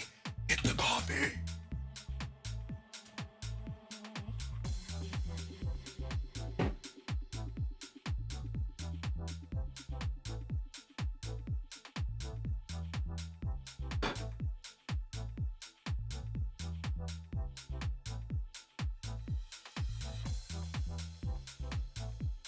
Look at that. Is that not beautiful? It's beautiful. Oh, you can't even see it. Oh man. There's no coffee shot. Hold on. Hold on. There we go. There's the coffee shot. Isn't that beautiful? Is that who thinks that is not the most beautiful thing they've ever seen? That's a couple double negatives in there. That's probably a confusing question. I'm sure that's confusing.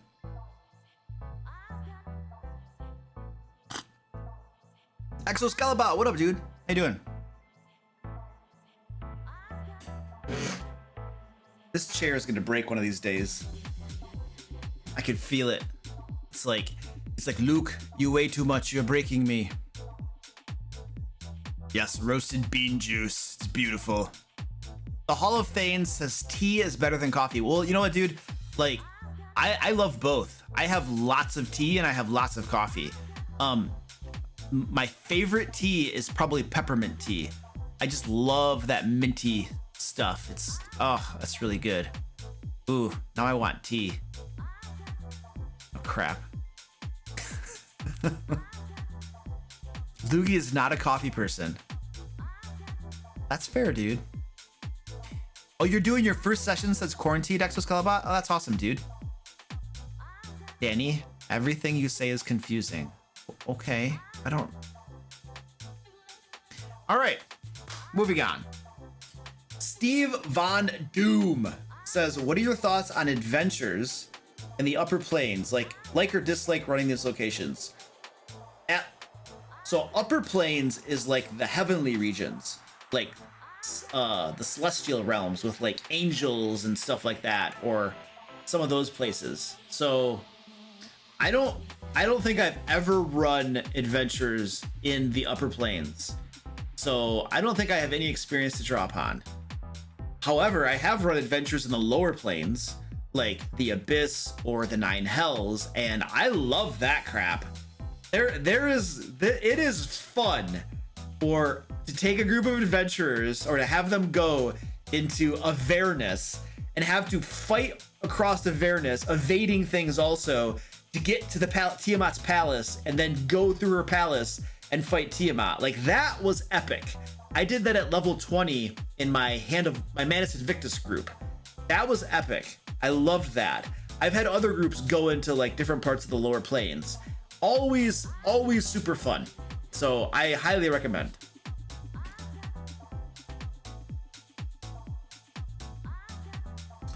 How would you encourage players to take more initiative and try things themselves, or just think outside the box a bit more?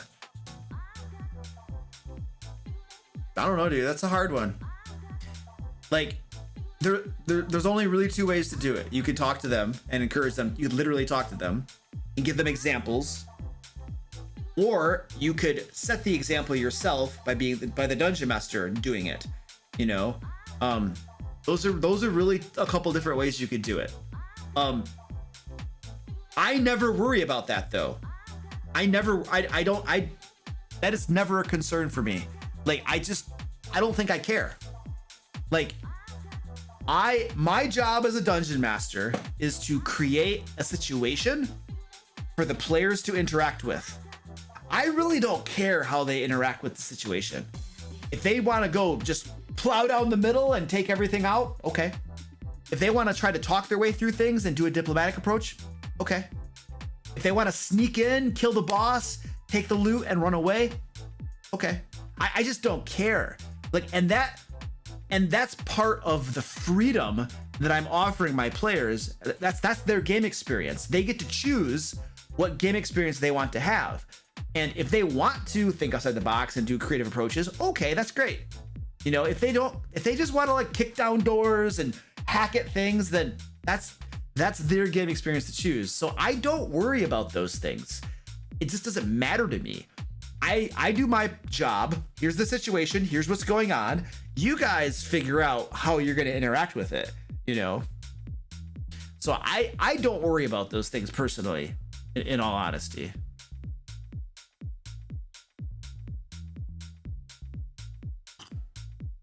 Michael G says I had to kick a player out permanently because he got stupid drunk. It happens. I've kicked out one player from a game, and then another player quit before he could get kicked. Basically.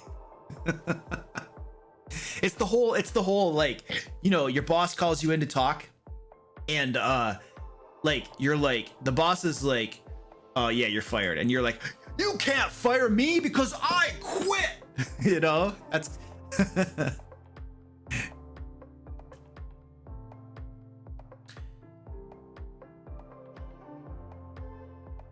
Tommy says, I'm trying to create something like blood magic for my homebrew campaign. Do you think spending hit dice for spell slots is a good idea, or would it be way too overpowered at later levels? I don't know. Honestly, I don't know. What I would do, whenever you're thinking of homebrewing something and playing around with stuff, and that right there, I don't know that there's anything you can compare that to. I don't know that there's a precedent in the game for that, something like that already. And so basically, when I have an idea like that, and I'm just like, oh, this could be fun, I want to try this out. That's exactly what I do. I try it out. I present it to my players and I say, hey, I want to try this thing out.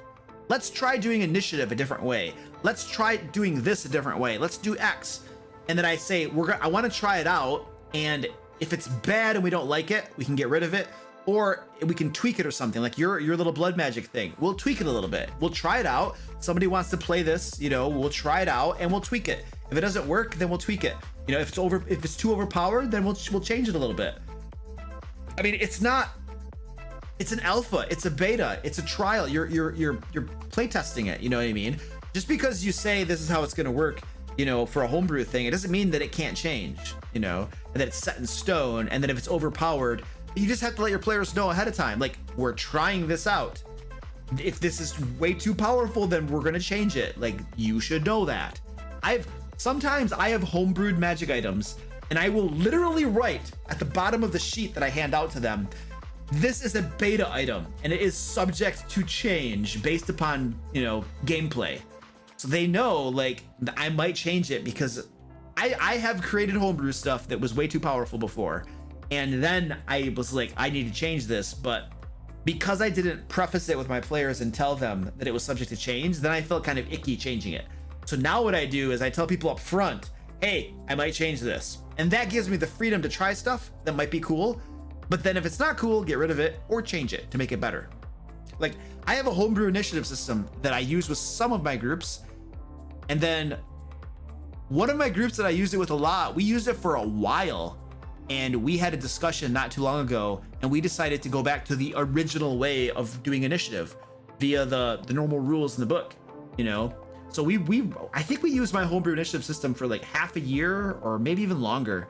But we ultimately decided that we weren't liking it as much as, and we had a discussion and we all decided to go back to the normal way of doing it.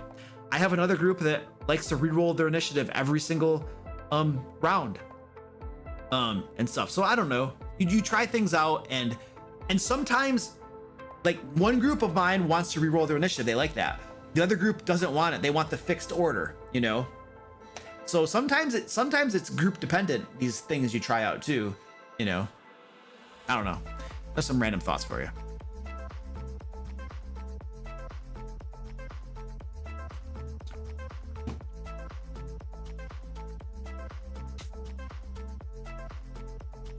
Akino, what up, dude?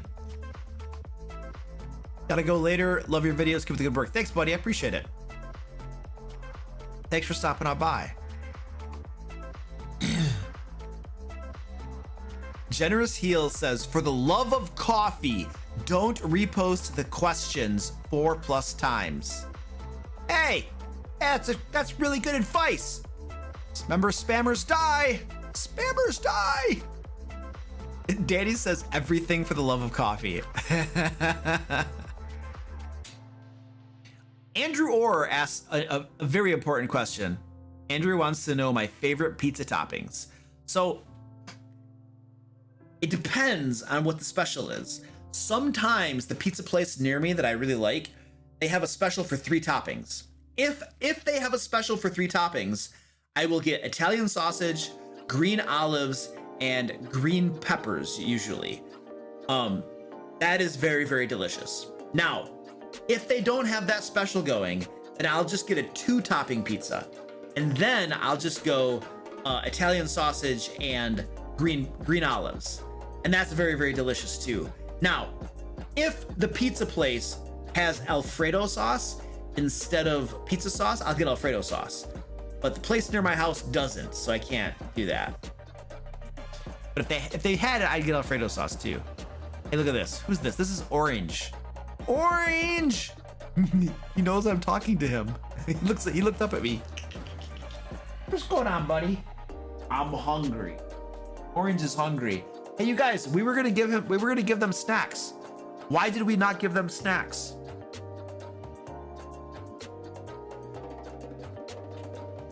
He wants to come rub and get some kisses. Banana and bacon. You want to summon the kitties? All right, guys, we're gonna summon the kitties. We'll see how this goes. So for anybody who is new to my streams, we call this a cat strike. Basically, I have these delicious snacks right here. I can pretty reliably get about 3 to 4 cats to come usually. All right, so I have 2 right now, and then I have a 3rd one coming over. You can kind of see her a little bit. Oh, let's get the big screen up. Let's put them on the big screen. Squirty Pie, let's go. Let's go. All right, I got another one coming. Squirty Pie, get off the chair. I don't know, Squirty Pie's being lazy. All right. And I always throw some of these in the box. I want to see who goes in the box.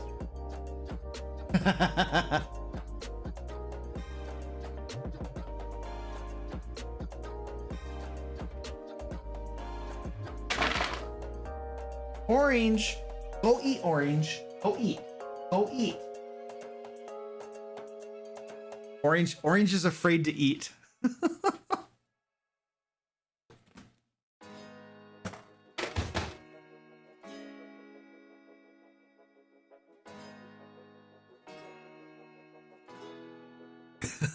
Yes.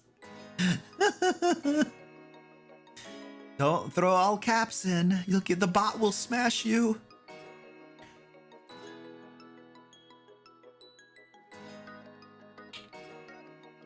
Tatson says I'm having trouble deciding on my next character. Should I go against type or with? Do whatever you think is the most fun.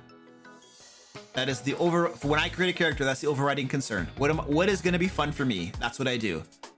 I do not care if it is the most stereotypical character that it's the dwarven fighter with, "Arr, we're going to kill them all. Let's go." I don't care what other people think of my character.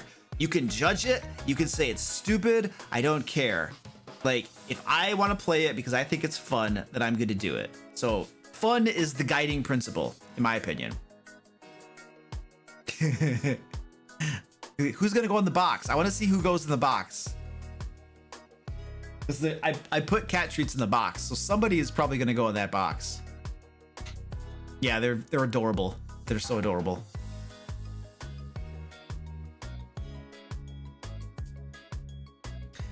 John Kelly says, "What should I get? What should I get for dinner on my way home from work?" Get Mediterranean food. You know, like falafel and pita. Oh my gosh, it's so. Oh, Orange is going for it. Orange is going for it. Do it. Come on. Get in that box. He's gonna tip it over. Look at his big belly. He's gonna tip that box over. He's gonna tip it over. He's gonna tip it over. Oh, Orange. He's gonna tip it over. Look at that guy. Shawarma. Oh my gosh. Shawarma's so good. You guys, I love Mediterranean food so much. Oh, it's so good. Here he goes. Here he goes. He's going for it. He's going for it. Oh, he made it. He did it one time when he went in, like he unbalanced the box and the entire box was like gunk, came over on its side. Don't eat the hair on the floor. Squeaky, don't be dumb. Don't eat the hair. I gotta like yell at him to not eat garbage off the floor. Jeez.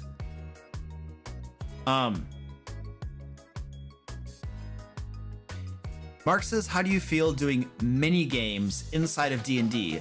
What, if any, do you recommend?" I don't know. I don't know how I feel about mini games.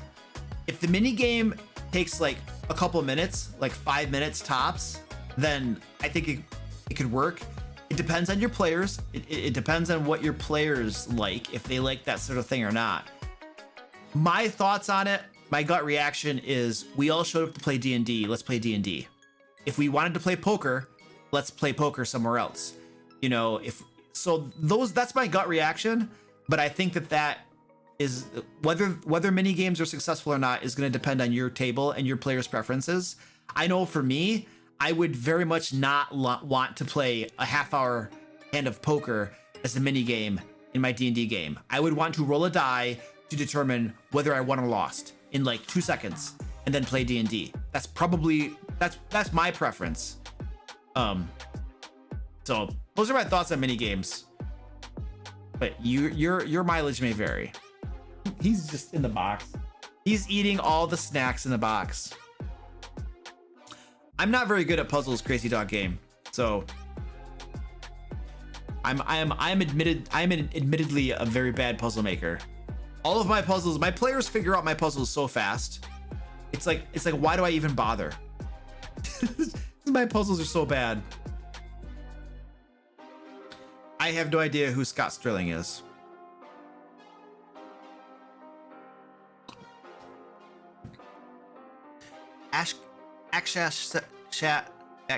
Oh man. My buddy A says, "My player got hit by Intellect Devourer and they say that my wisdom is high, so I'm kind of smart. How do I explain to them that int and wisdom are different?" I mean, they are. They're two different game mechanics. Like, so like, I would. There are two things I would say. First of all, there are two explanations you can give your players. One. There is a real world explanation for it, and there's also a game mechanic explanation for it.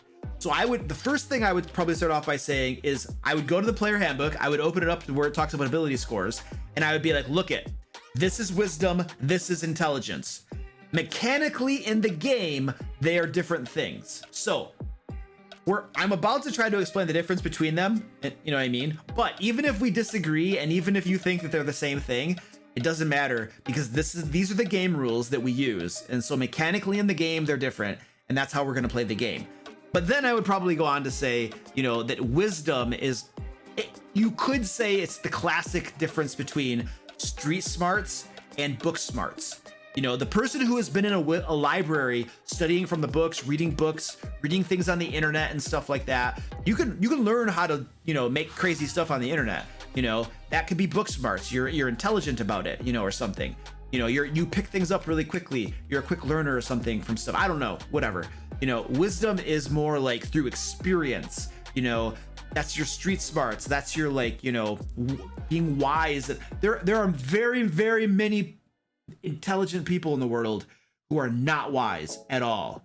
Very smart people make very foolish decisions every single day of the week and get themselves in trouble. You know, very smart people go to colleges and take on crap tons of student loans to study. I'm probably going to offend someone.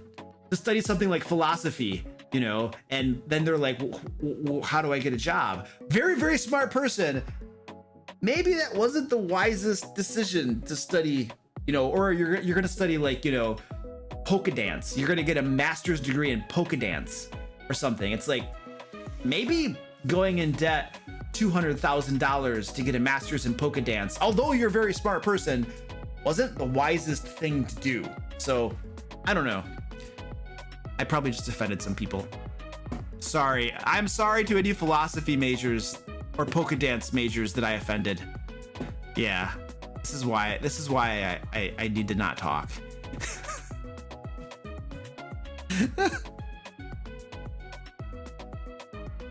Wait, Thien is drinking ketchup as though it were a smoothie? Why would you? I mean, okay, Thien, you know, that's cool. Just wee.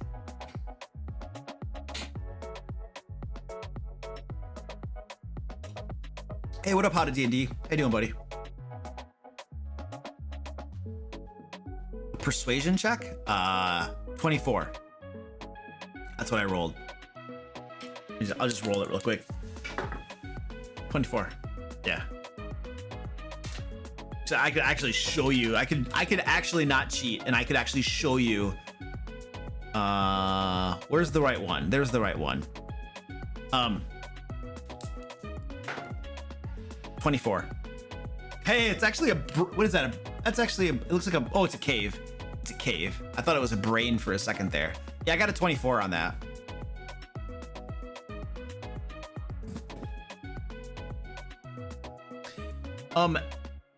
Aero says, have you had any players in your games play an artificer? Nope, never. And if so, how did you like the class? I've read one of the artificer classes. So they did artificer in Unearthed Arcana twice, I believe. There was their first rendition, which was just bad and probably way overpowered and stuff. I think it was the first one. And then they did a second one that was like much better. You could create magic items and stuff, and I thought it was much more balanced. That one seemed pretty cool. The first one was like, they do have Artificer in the Eberron book, which I have back there, but I have not gotten to it yet. So I don't know if it's the same or if they changed it more. I don't know. That's all I know about Artificer. How do you focus the plot or story on one character? How often do you focus the plot or story on one character? Not very often. Not very often at all. What I do is, I don't always do this. I sometimes do this in my games. I try to do this in my games because I think it's a good practice. But I don't always 100% do it. You know, what the concept here is that you have a main campaign arc, and then you have character arcs. You have like. Gonna choke on my own saliva.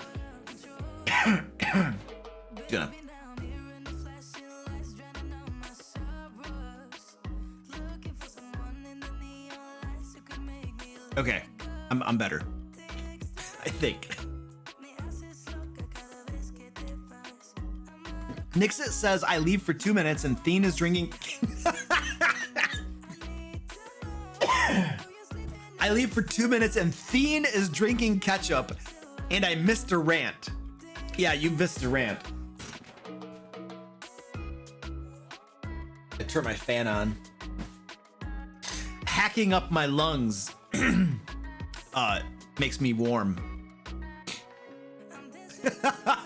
Random Twins like, don't die, Luke. Jeez. I'm doing my best here. Breathing coffee is not recommended. Has anybody tried to breathe coffee before? You probably don't want to do that. Oh yeah, so you have arcs. Okay, so you have a main campaign arc. Let's say the main campaign arc is my thumb, right? And then you have character arcs. So based on your character's backstories or based upon the goals they may have as people, you create little arcs for them. And so most of the game is going to be focused on the main story arc for the campaign.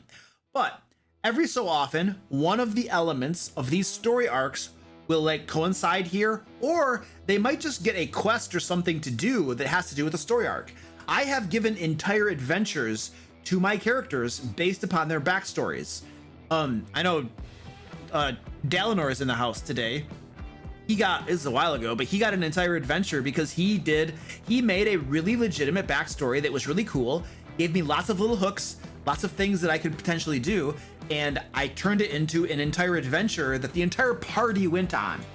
I do not have the individual players go on their own adventures and their own, I don't do that.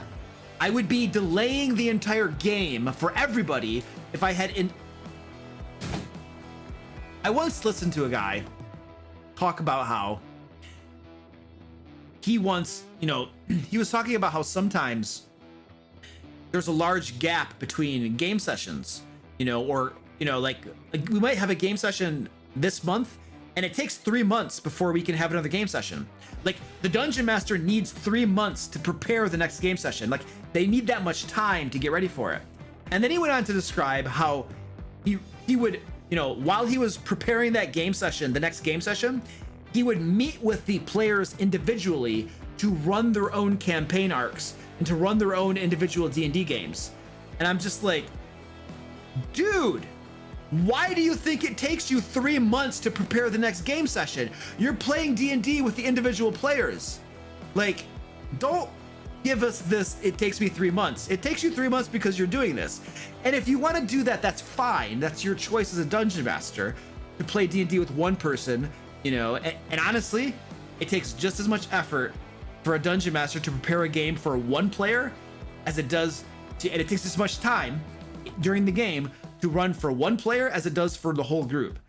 My stance is I'm gonna run the game for the entire group. I want all of my players to have fun all of the time. One-on-one individual D&D sessions are really cool and fun. I've done them before when I couldn't get more players. but my preference is to run D&D for the entire group. So this is a little bit of a rant. It felt like a BS excuse of it takes me a long time to prepare. No, it doesn't. Really, you're doing other things, which is why it takes you. It's like, I couldn't clean my room. I didn't have enough time. Well, no, you were playing video games the whole time, dude. There's a reason you couldn't clean your room. It's like, okay, I'm done. Let's keep going.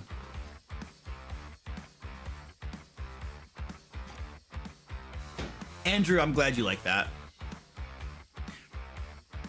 Stupidity brings out the worst in me.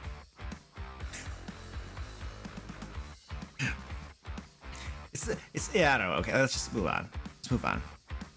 Mr. Man says, is intelligence in D&D 5e useless?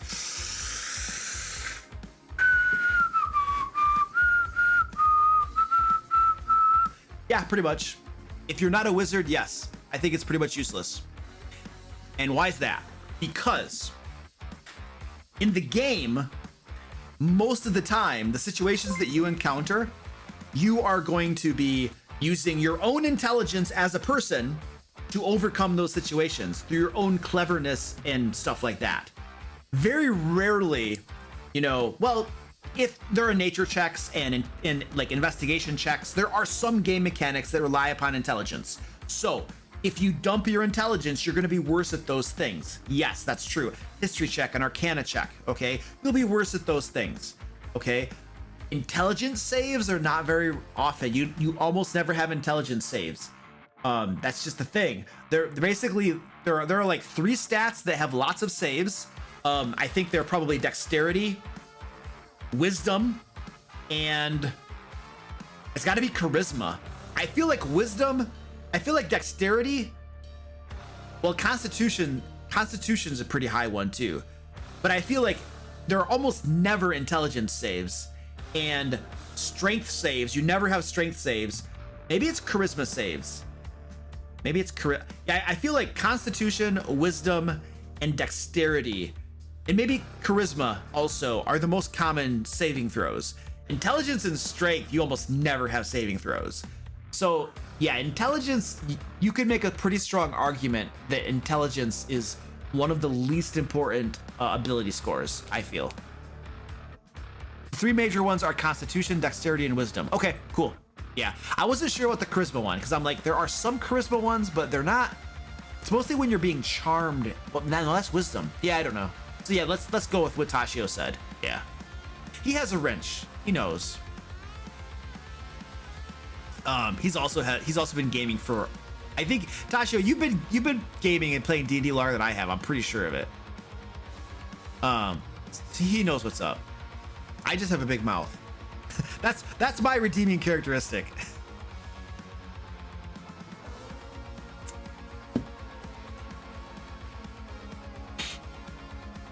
All right, let's see what we got going on here. Thien says, I restarted my campaign. My players know a bunch of stuff and plot hooks and puzzles because of restarting the campaign. Would you change these things or just trust your players not to metagame? You're talking about the Curse of Strahd. There's nothing wrong with not changing them. There's nothing wrong with that.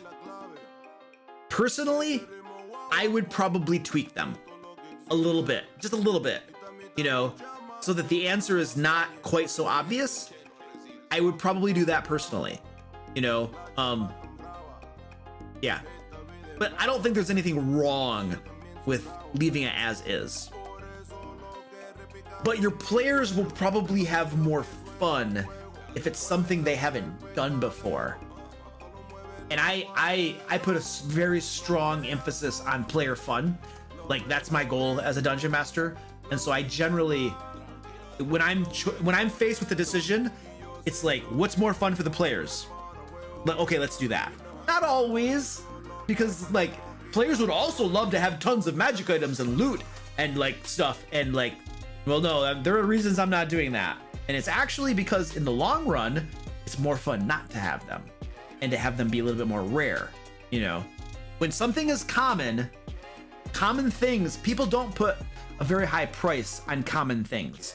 Like, why is gold so valuable? Because there's not a lot of it.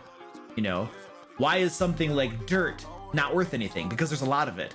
So if the whole world is this littered with magic items, they lose their appeal, they lose their specialness. People aren't as excited about them anymore.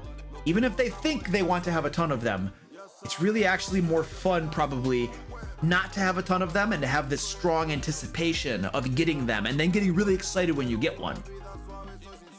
So it's kind of like children want tons of candy, but that's not what's best for them. Is it like that? No, that metaphor probably doesn't work at all. Just ignore that. Next question. I'm just gonna abandon that. There's no salvaging that. Rosewater is like, have you ever bought dirt? It's not cheap. Well, I mean, if you get premium dirt, I suppose you get special sod for planting or something. Okay. I'm just gonna go out in my backyard and start digging up dirt and selling it. Like, oh, this is good stuff right here. That makes some money.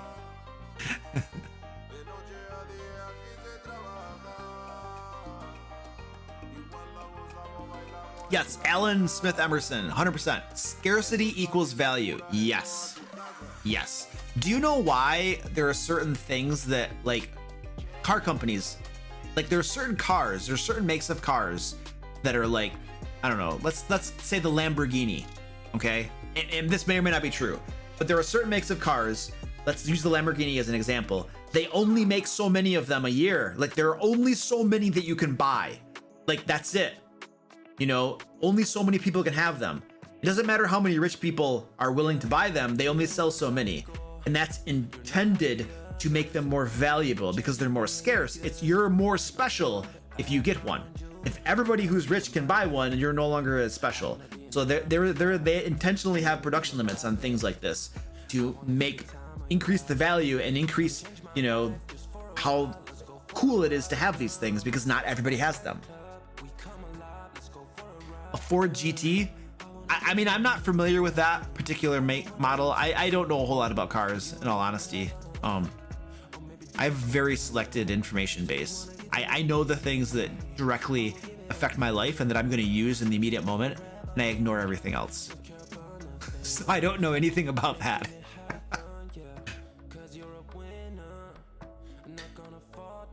I don't know it. I'm not familiar with the Oath of Glory Paladin AJ Silver Radio. I'm not sure which one that is.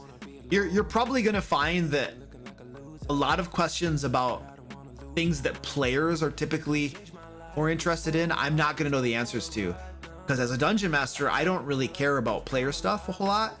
As long as it's balanced and doesn't present a problem to the game, I tend to not pay attention to it a whole lot. If one of my players is actually playing it, then I'll usually read the mechanics and learn the mechanics a little bit, so I'm like a little familiar with them, so their stuff doesn't catch me by surprise. But mostly I tend to not read those parts of books that have player options.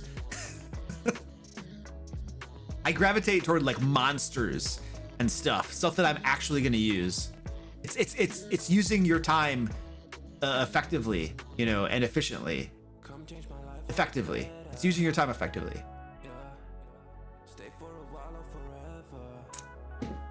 Mr. Stardust says, how do you get your players more invested in your NPCs? You don't. You basically just create NPCs. You know, you just throw NPCs at them. You have them meet NPCs. When they run into an NPC that they love, that they actually like, that's when you know you got a keeper. You double down on that NPC and you stick with that NPC. Have them be a reoccurring or whatever, however you want to do it. But it is a lost cause, in my opinion. It is very, very difficult to be like, all right, I made this NPC. You're gonna love this NPC, and I'm gonna. It's a lost cause. It is more. It's easier to just create a variety of NPCs, and then when they run into one that they like, and they're like, we love Gary the Intern, then that becomes an NPC you focus on. That's much better practice, in my opinion, than trying to do things to get them invested. Your players will be invested in the NPCs that they find interesting for whatever crazy reason. Most of the time, my players become invested in NPCs for the stupidest of reasons. Like, I gave the kobold a silly voice. That's why they loved him. Okay, he had a silly voice, great. There was another NPC that I call, his name was Puddin' Pop, and they were like, Puddin' Pop, you mean Pudding Pop? And then they loved him. That's it. They made fun of his name and they loved the NPC. That's it. That's all it took. What are you gonna do? I can't anticipate or plan for that crap. I just roll with it. And I just, you know, yeah.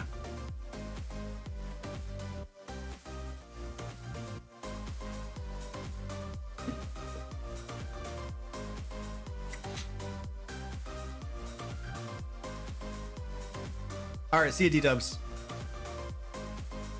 Oh, it's 8 o'clock. All right, yeah, we're gonna do NPC creation. Yeah, let's do this. All right. We're gonna create NPCs together. The Cloak of Displacement is the most overpowered magic item ever.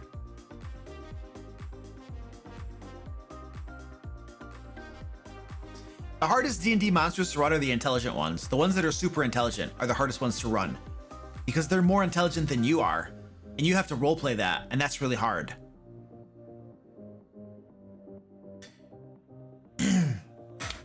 Okay. Let's do our NPC creation time. So if I didn't get to your question, I apologize. I do live streams over on Twitch every Monday and Wednesday. There's a link to my Twitch down in the description. One of the mods can probably toss a link to it in the chat too. So if I didn't get to your question, swing by on Monday or Wednesday. And I mean, I'm here every Friday on YouTube too, so just come on back and we'll see if we can get you hooked up. But it's the nature of the beast. You can't answer them all. Do my best. I think if I ranted less, I'd probably get more questions answered. But I can't help myself. So, all right. NPC creation. So here's the dealio. This is how this works.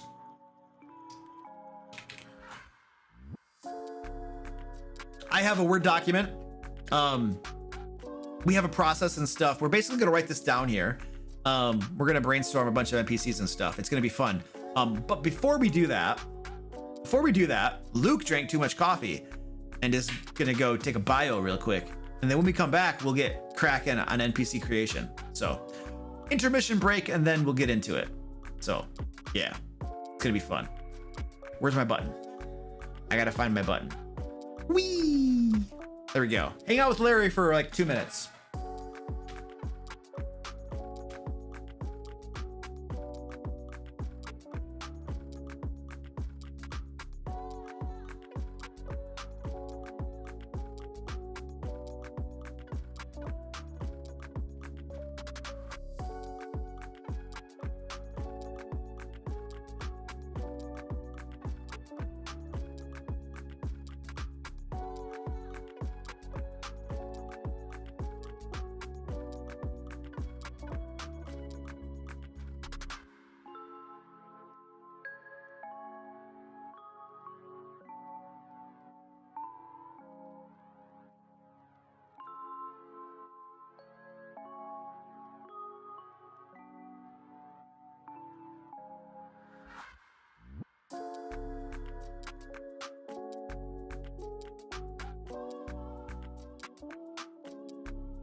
Some more coffee while we're at it.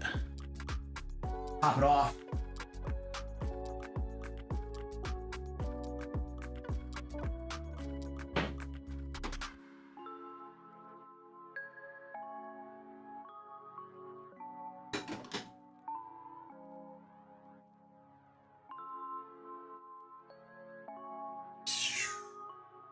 All right.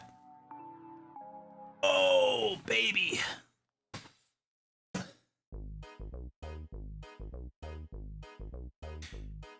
All right, ladies and gentlemen, we are back.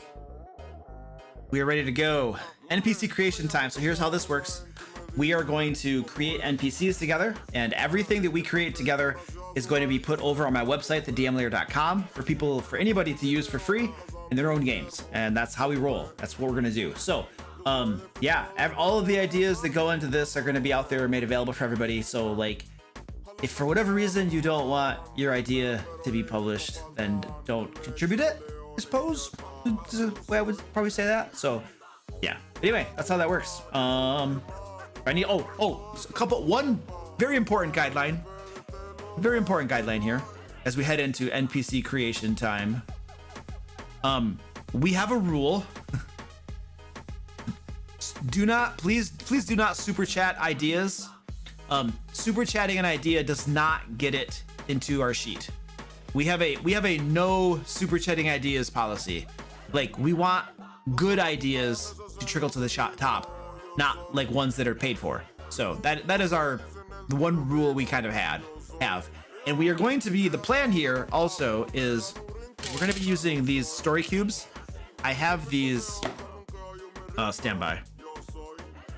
I have a bunch of these Rory story cubes. Like, I have a whole crap ton of them. And we're going to be using these bad boys right here to create NPCs tonight. They just help us generate ideas and stuff. We've used these many times on the streams before, and they tend to work pretty well. So there is a link down in the description too if you want to check them out for yourself. The link goes to the exact one that I got, which includes like a crap ton of them. So I basically just bought all the Rory story cubes that I could find in like one giant bundle, you know, and now I have tons of them. And so basically we just roll them, and this helps us to, like, you know, create an NPC. It helps us to, you know, generate ideas. It gives us like I don't know, like a plot hook or something for creativity. Danny says spammers still die. Yes. Yep.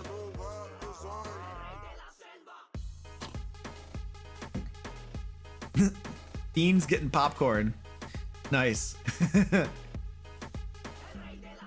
Yeah, Melchior, I was kind of leaning that way. Sometimes we'll do the cubes, sometimes not. I don't honestly, I don't like not using the cube. Like, when we don't use the cubes, you know what happens? We get like 50 people that just copy post a previous idea, you know? And so we get most of the same ideas posted over and over again. And if it didn't get picked the first time, there might have been a reason for that. All right. Okay, so I guess we're gonna start with the first one right here. Let's go to my desktop. All right, so we have one of my patrons has requested an NPC. So our first NPC we're gonna be making for a patron. And let me just turn that down a little bit. And his request is for an Aarakocra NPC.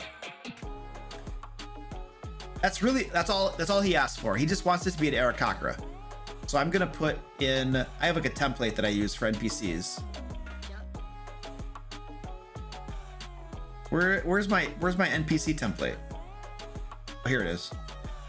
Okay, so the only requirement of this is that it's an Aarakocra. What? I'm pushing the wrong button. There we go. Aarakocra. Yeah, it's a bird man. All right, so what we rolled on our dice were, we have a cave, a fingerprint, and a magnifying glass. So those are our prompts to kind of help us flesh out this NPC. So yeah, beyond that, just throw some ideas down. What are we doing here? Appearance, mannerisms, a voice. Let's start with those things. Is that bread? I thought it was a fingerprint. Yeah, it's a fingerprint. Yeah, the middle one is definitely a fingerprint.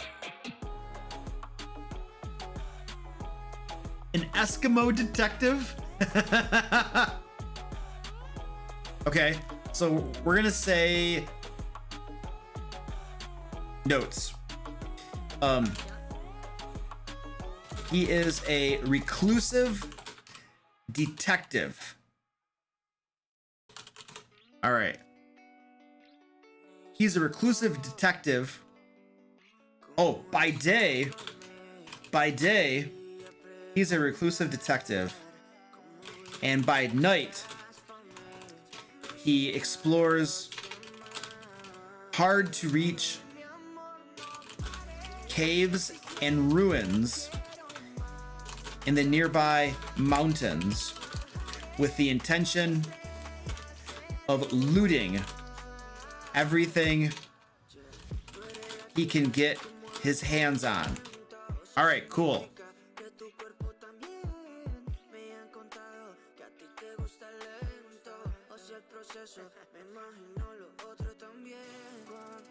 He's a rude person unless you give him bread. Hey Jarvis, how's it going, buddy?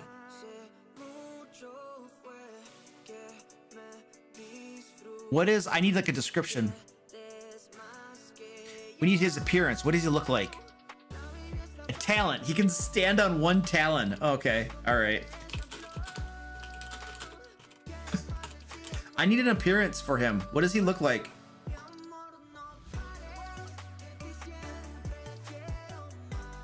Okay, Tashio, see you later, buddy. Thanks for hanging with us, man. He wields a combat shovel? Oh, that's awesome.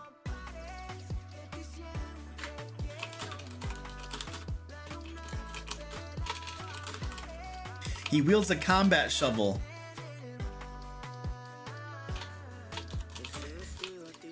It doubles as shovel and serrated blade.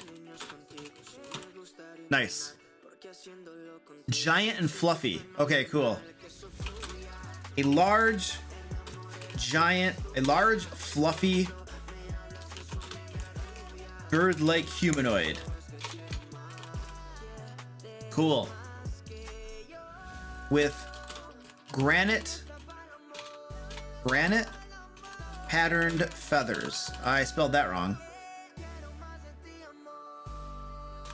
Sweet. It's an Aarakocra because it was requested to be an Aarakocra. So that's all we're doing. That's our guideline. That is the one guideline my patron gave me when he requested I make this. So we have to stick with that.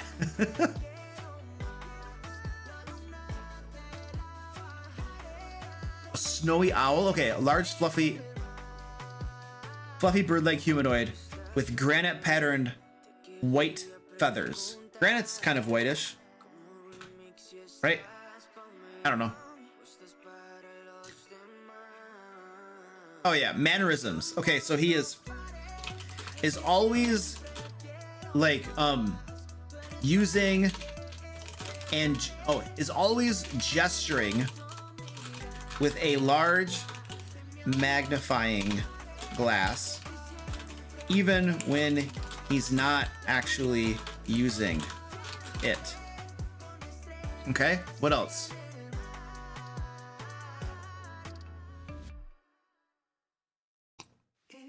Mr. Ruggs, if you're gonna roll in here eating spaghetti, I think you have to share, dude. Man, that cap spam is really getting people. Danny, can you remind me to fix that? I think it's being too harsh. Clothing is a brown vest made of fine design from upper class and poofy pants with tassels. Thank you. That's perfect.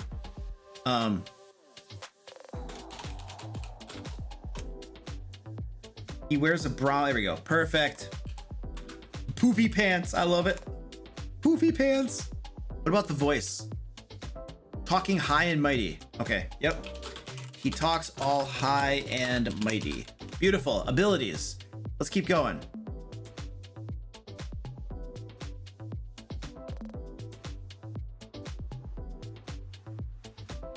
He talks all high and mighty with an occasional crack. All right, keep going. Abilities. We need abilities. Abilities. Non-magical abilities. We're not doing the spellcaster. Well, he could be, but not necessarily. They have to be words that I can pronounce and I know what they mean.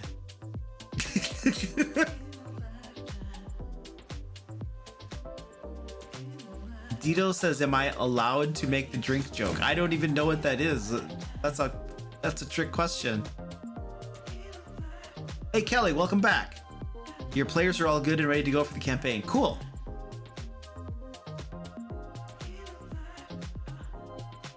Martin says when he talks to you, his head is tilted to the right with only one eye in focus. Oh, I like that. I like that. That's like a mannerism. And his head. Cool. I like it. Okay, so abilities. He's very stealthy. Okay. Let's do that. Let's keep moving. An ideal, a bond, a flaw, or a secret. Now, here's the, by the way, guys, when we're doing these NPCs, we don't have to do all of these. This is just a template. We can do some of it. We can ignore some of it. It doesn't really matter. But this is like a starting point, right? Ooh, he has a broken wing and therefore can't fly. Oh, I love it. He broke a wing when he was younger, and it never grew back quite right. Thus, he cannot fly, but he hates revealing this to others. Awesome. He loves poultry. Oh, wow. That is hideous. Like,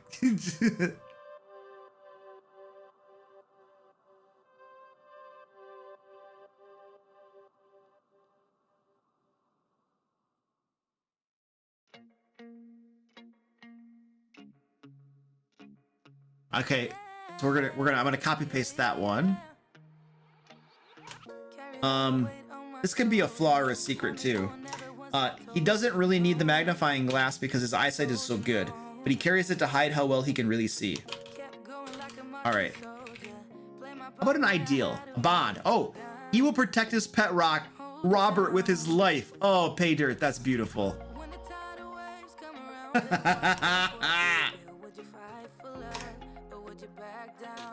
He will protect his pet rock, Robert.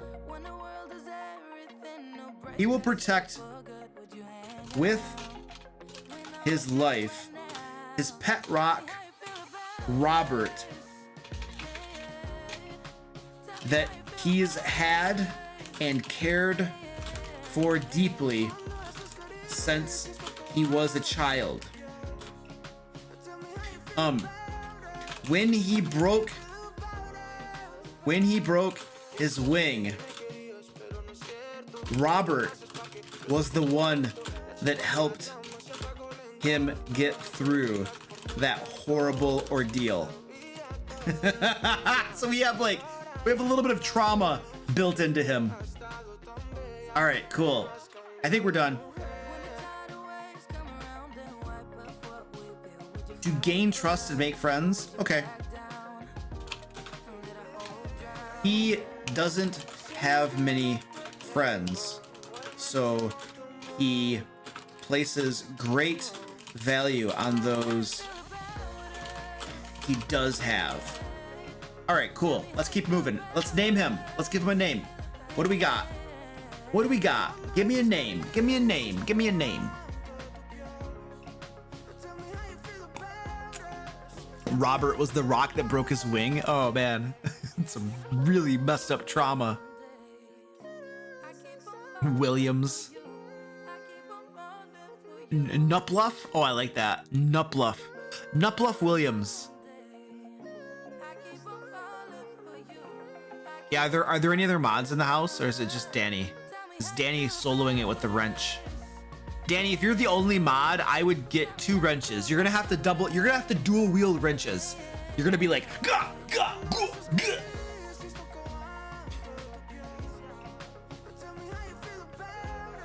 All right, let's go with Nupluff Williams. I kind of like that. Luff Williams. So he's an Aarakocra male. That's good. I think that's probably all we need to know. And we're good. All right, cool. That patron request is all set. Let's put in another one and we'll start again.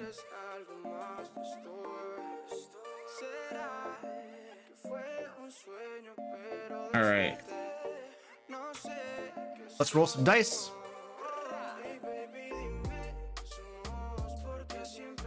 You're making guacamole? Ooh.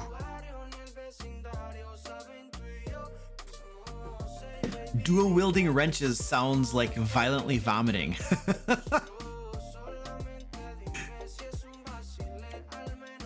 All right, let's go to our dice cam. Here we go. I got a new set of dice. All right, we have a question mark. This one right here kind of looks like, I don't know, like, what does that look like? It looks like an alchemist or something. Like a beaker is like falling off a table or something. That's what that kind of looks like. And this one's just the winged boots. So we have a question mark. We have like an alchemist type thing and some winged boots. So those will get us going. Yeah, knocking over a vase. Yeah, it could be knocking over a vase. That kind of makes sense. Yeah. A halfling scientist. Ooh, I like that. A kobold alchemist. Yeah. Clumsy. Oh, a clumsy kobold alchemist or a halfling scientist. Let's do kobold alchemist because, yeah. So it's gonna be a clumsy. So our concept here is a clumsy, female kobold alchemist. All right, there we go. Let's do that. The last one we did was a male, so we'll just go female. We'll probably just do 50-50. We'll just, make it even. I'm not trying to say that girls are clumsy or something. Don't freak out on me. Hey, Munchcom, what up, dude? All right. Yeah. Appearance. Let's start going. Ooh, a clumsy kobold trapsmith. Missing fingers. Oh, missing fingers. Yeah. She is missing a few fingers from either failed experiments or sheer clumsiness. I love it. Oh yeah. She always has a scorch mark somewhere on her face, and she's missing a few scales on one arm. Beautiful. She wears wonky taped up glasses and a fake beard. Why a fake beard? Why? Wonky taped up glasses and a fake. Why a fake beard? Oh, a fake beard. Fake beard. And we're gonna say a flaw or a secret. She has always wished she were born a gnome instead, so that she would get more respect as an alchemist. That's why she insists on wearing a fake beard. All right, cool. Let's keep going. What else we got? Mannerisms, voice, abilities.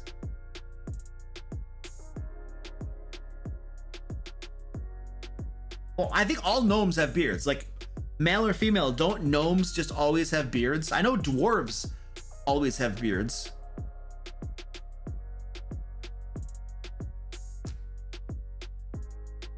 Oh, the wing boots could mean impulsiveness.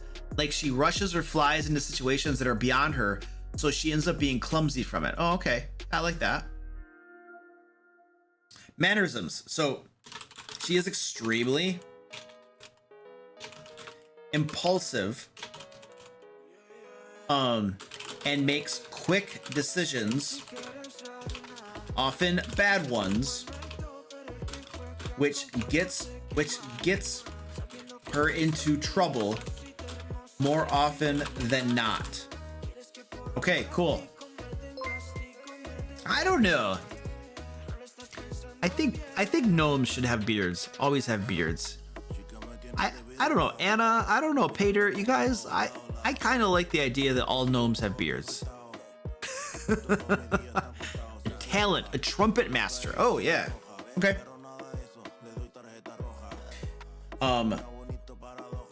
Can play the trumpet quite masterfully, despite her missing fingers.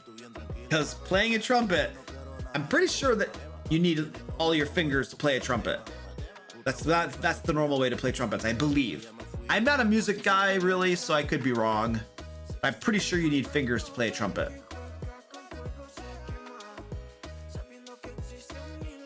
Okay, voice is intrusive and direct. Okay, cool. All right, what else? Let's fill some more in. Great Aunt Elizabeth, thank you. Reminds us all to hit the like button.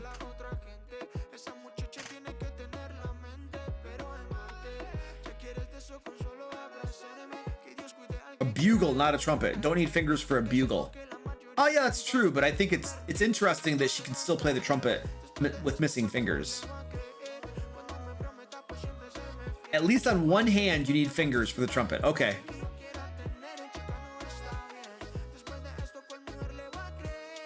Steve has seen a person play guitar missing a hand. Oh, interesting.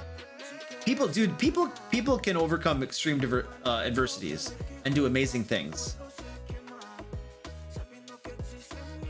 Did you like this music, Bloody? Yeah, this is just epidemic sound. I mean, obviously it's got my little, Latino. I love Latin American music.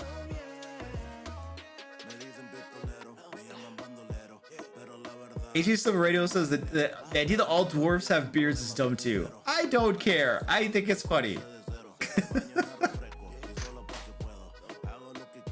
Bond.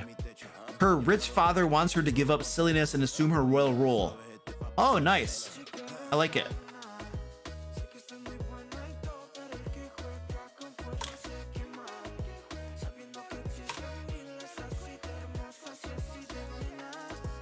Okay, we could say her rich father, who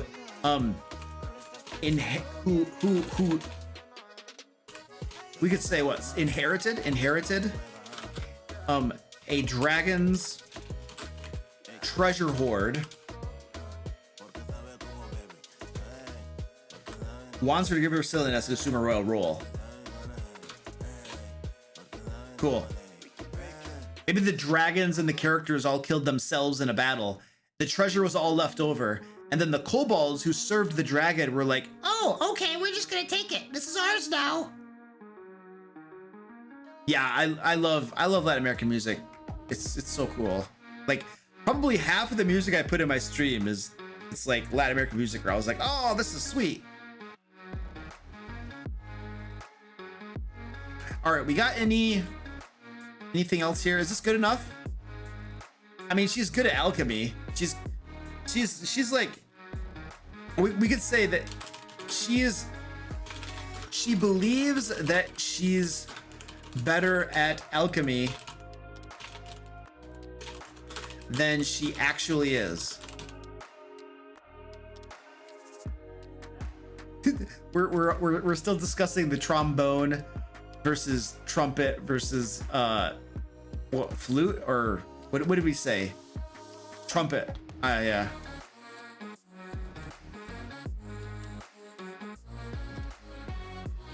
Oh, that's really good.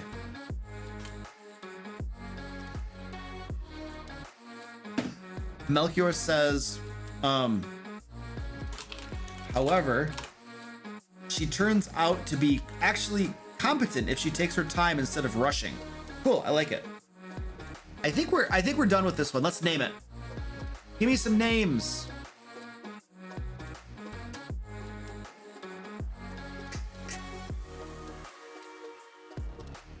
Let's do some names. I'm gonna get rid of this stuff.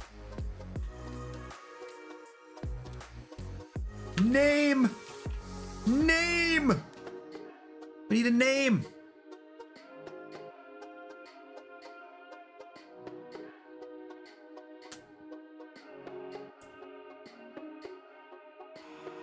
Princess Brenda? Grenkles Bucket? Kasha the Chemist? Ooh, that sounds cool. Ooh, I like that. Yeah. We're gonna go with Kasha the Chemist. I like that.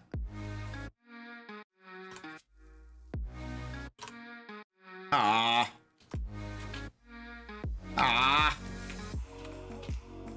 There we go. Kasha the Chemist. Awesome.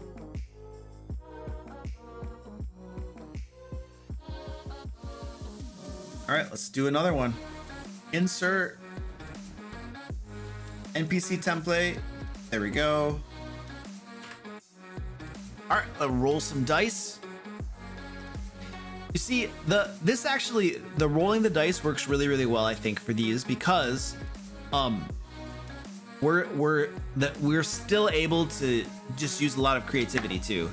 The dice give us a little bit of information, but a lot of what we're coming up with is just brainstorming ideas. So I think this works pretty well.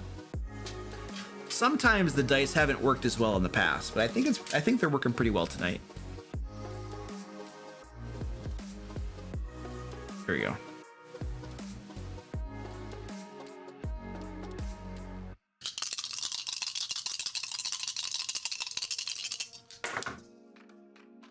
All right. Oh, I'm not seeing. Oh, that's a forest.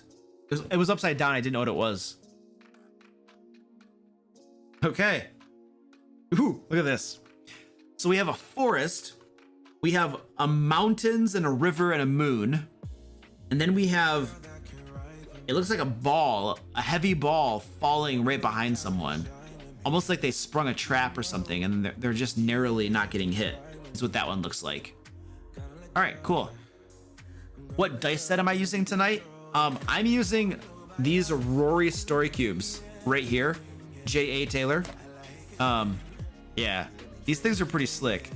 There's a link down in the description to them too, if you want to check them out. I pretty much just bought all of them. I was like, I'm just gonna get them all. So yeah, they're pretty sweet though. Ranwin says I was the 100th person to like the video. Cool, thanks Ranwin, appreciate that. A Furbolg Druid. Ooh. A hill giant in a forest.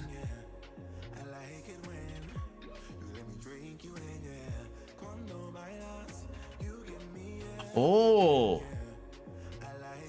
Yeah, penguin butt. That's a good idea. Let's do that. Thank you, penguin butt. All right. We're going to make let's make our next one. Okay? Guapo, immortal NPC. You guys can't see me. We're gonna make an NPC to in memory of my cat Guapo. We'll do that for our next one. I kind of like the idea. What was it? A Furbolg Druid. Let's do a Furbolg Druid. So we'll do a male Furbolg Druid. Furbolg? How do you spell that? Furbolg? Ah, I can't spell. How do you spell Furbolg? I'm so bad. Did I get it right? I think I got it right. I did it right. Okay, cool. Oh, he's blind. Oh, cool. Yeah, let's make him blind. Guapo could be a tabaxi. Yeah, let's talk about that when we get to the Guapo, and then we'll figure it out. It's just some of you are spelling Furbolg wrong. Are you? It's like you're intentionally trying to throw me off.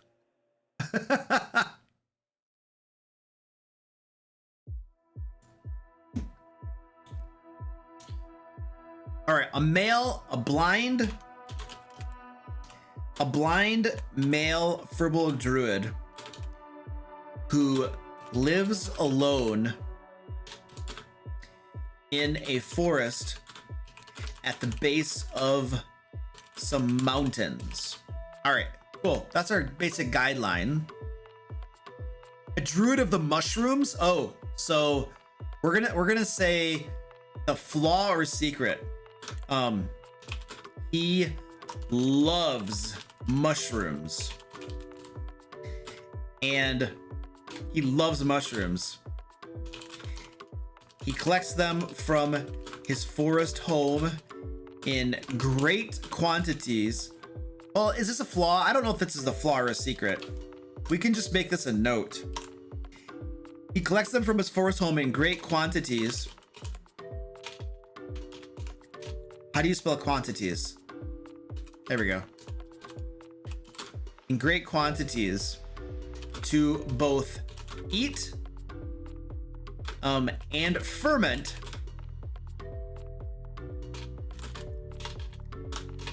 even making, I don't know, a version of ale from it. I don't know if you can even do that, but we'll just call it a thing. A heavy Texan accent. Well, in this game world, Texas doesn't exist, so we'd have to give it a different description. Yeah, we've blotted out Texas. No.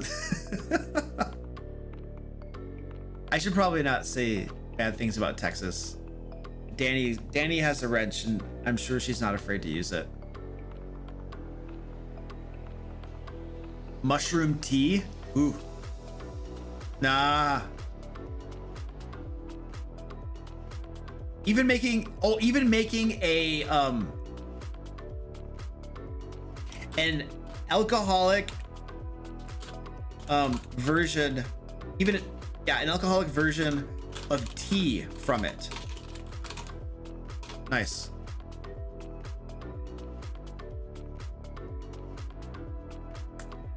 No, we're not gonna design Fantasy Texas.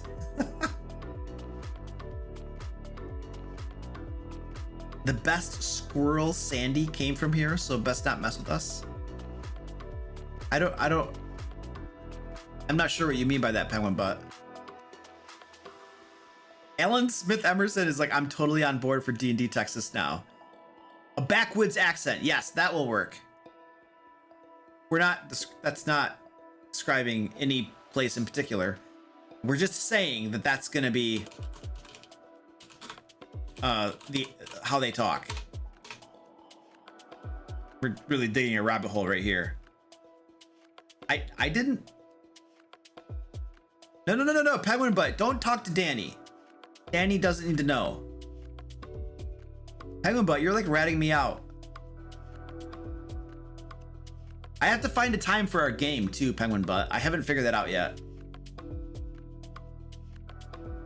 Keep forgetting. Ooh, he has animals living in his house, but he doesn't know it because he's blind.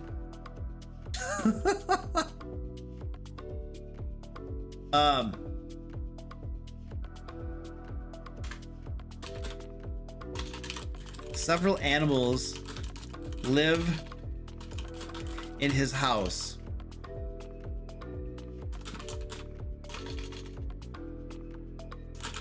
Well, he would know it. He's blind doesn't mean you would know if animals live in his house. I refuse to believe that. We gotta keep going. We're getting off into rabbit trails and holes and stuff.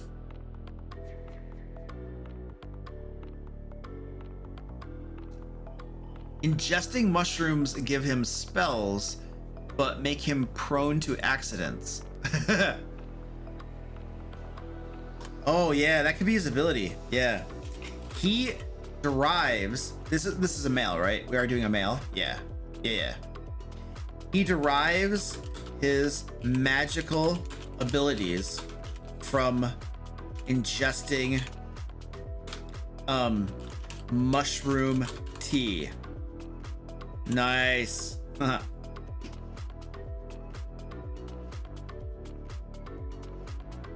Oh, several animals live in his house, but he believes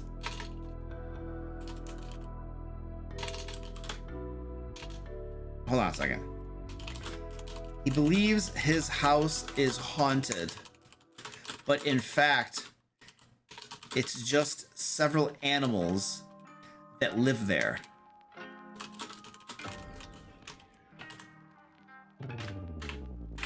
Hi. Stupid word.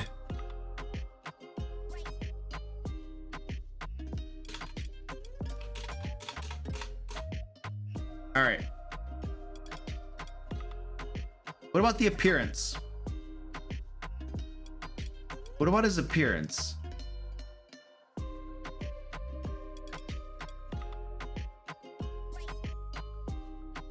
Oh, that could, yeah. He has 30 feet blind sense from his animal-like senses. Yeah, 30 feet's a lot. 10 feet's more reasonable. He has a mullet. Oh, yeah. He has a bushy mullet. Oh, nice. Guys, I love mullets. He has a bushy mullet, and his clothes never match.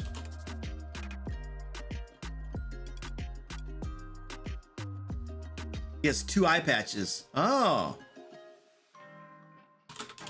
He wears a bandana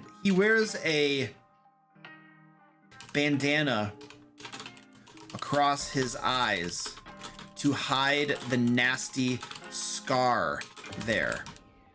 How did he become blind? So he has a scar across his eyes. How did he become blind? I know, a furbolg with a mullet. It's beautiful.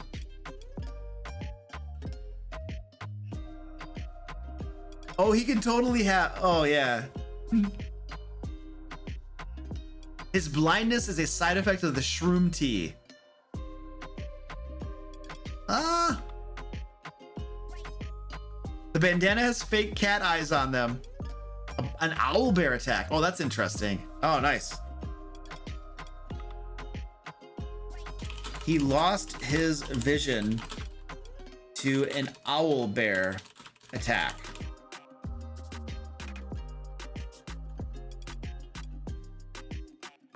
Mason's gonna make a fungus themed druid for an enclave of evil druids. That sounds cool, dude. Yeah, there's like fungi creatures in like well, the monster manual too, but Mordecai's Tome of Foes I think might have some as well. Maybe.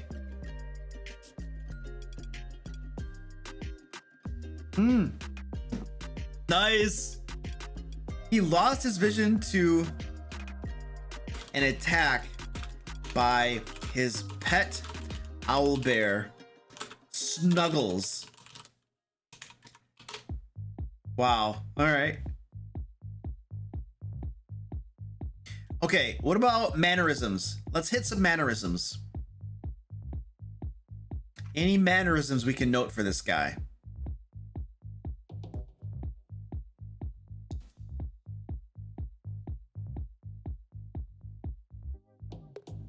Ooh, his tribe kicked him out because he lost his vision. Oh, that's cool.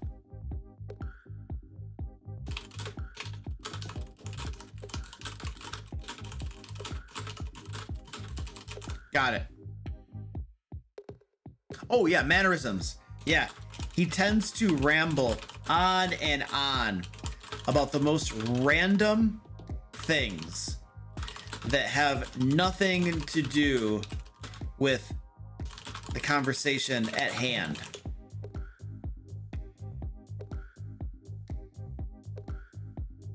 All right, cool. I think we're done.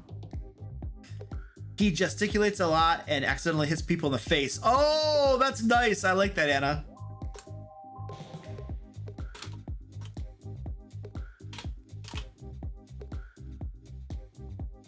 Okay, cool. I think this is good. This is good enough. Let's give him a name. Let's brainstorm his name.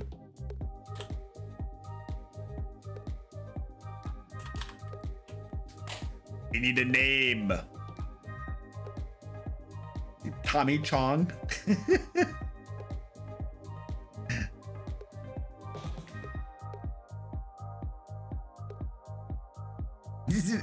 An animal companion, Billy Goat.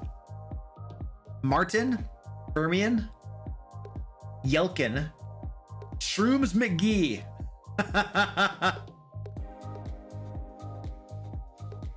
Ducky, I think I want his last name to be Shrooms. Something Shrooms. What goes well with Shrooms? Sammy Shrooms? Sean Shrooms? Something Sammy Shrooms. What if it were Sammy? Ah, crap.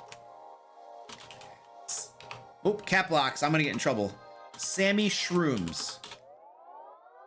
How about that? Benny Shrooms? I don't know. Sammy Shrooms. Yeah, let's do Sammy. All right, cool. Sammy Shrooms. There we go. Done. Let's call. So now we're gonna do a new one. We're gonna call him El Guapo. El Guapo. And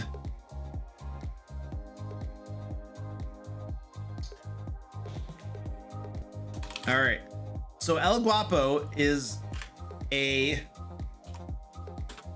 male tabaxi of some sort. Let's roll some dice and see if we get some information about him.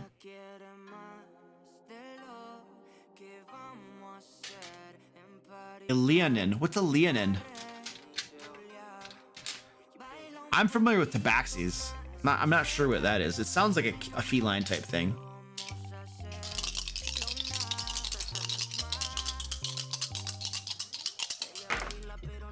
Ooh, we have a, looks like a,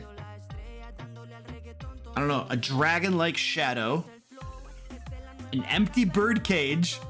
Oh, an empty bird cage with a tabaxi, and then like a talon or a bird claw, it looks like.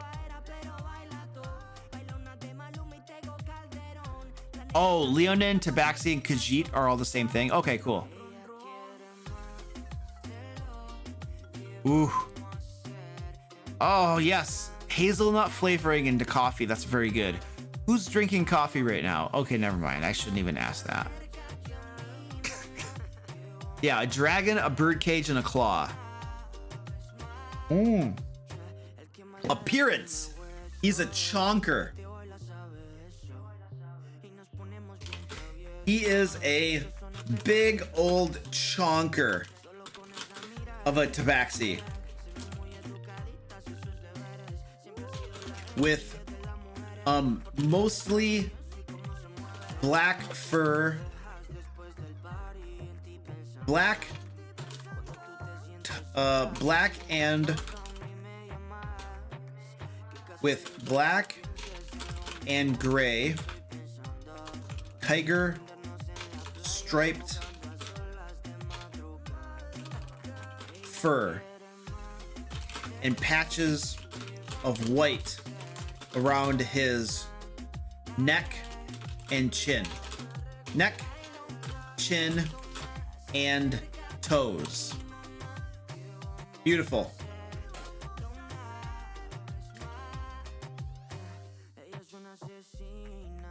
It's just fire. I have it upside down. It might be. But we can do dragon too.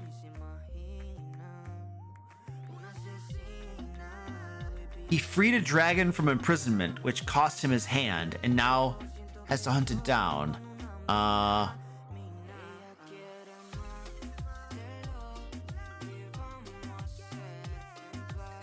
He constantly talks about saving one of his lives for his old age. Oh, that's cool.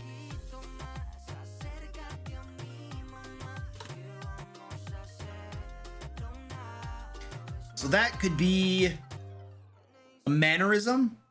Yeah. With a mannerism? What are we gonna do about the cage? Something to do with that cage and the dragon. The dragon dice needs a this side up marker? Yeah. He stole a dragon's pet and ate it. Ooh. Oh, a secret. He stole a dragon's pet bird and ate it. The dragon has been hunting him down ever since. Oh. Well, the mannerism is going to be, he is an immense scaredy cat. He is scared of everything and flees from sudden noises, slinking along the ground. Ability. So Guapo loved. Oh, he pretends not to be scared though? Okay. While doing his best to not seem afraid. Guapo loved to roll around on the ground. Like he would just roll around on his back and he'd want his belly rubbed. So, his talent could be, you know, he is an expert roller. He's an expert at rolling around on the ground and gains advantage on all dexterity, acrobatics checks while rolling.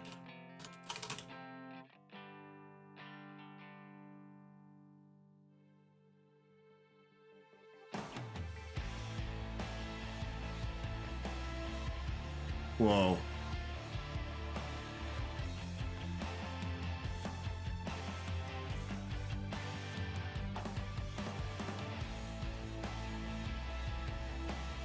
Yeah, the music got really epic for this. Yeah, it did. El Guapo. That's a very useful skill. Yeah.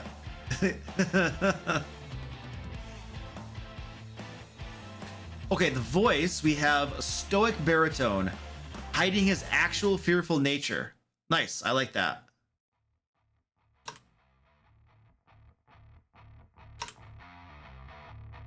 All right, anything else? What about an ideal or a bond or a flaw? What are his goals in life? Like, what does he want to do? Like, what does he want to accomplish?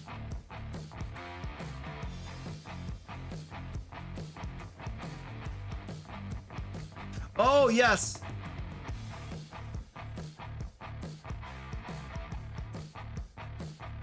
He tries to pretend that he doesn't want his belly rubbed, but can't resist for long if someone persists in asking.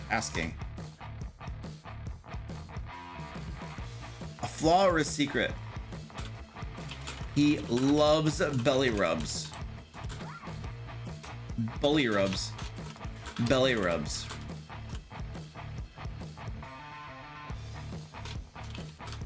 He tries to pretend that he doesn't want belly rubs, but can't resist for long if someone persists in asking.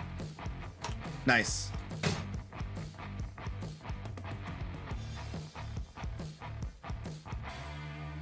Wait, what is going on?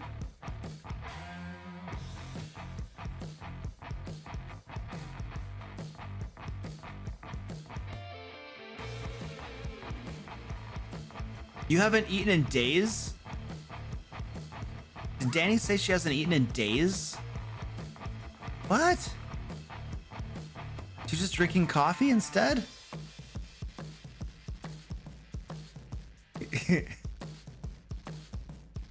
Ideal. Find the softest mattress in the world. Why? What's the...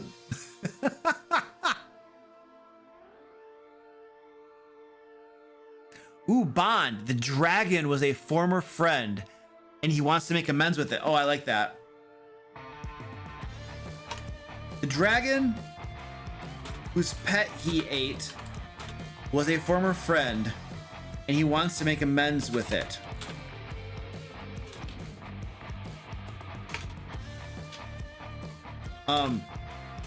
He feels really bad that he betrayed his friend's trust by eating his pet bird.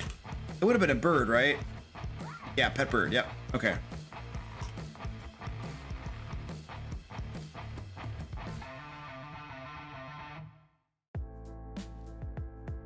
No food equals no eating. I'm at my cousin's, so food. Oh, okay. So your cousin's got lots of food? Good.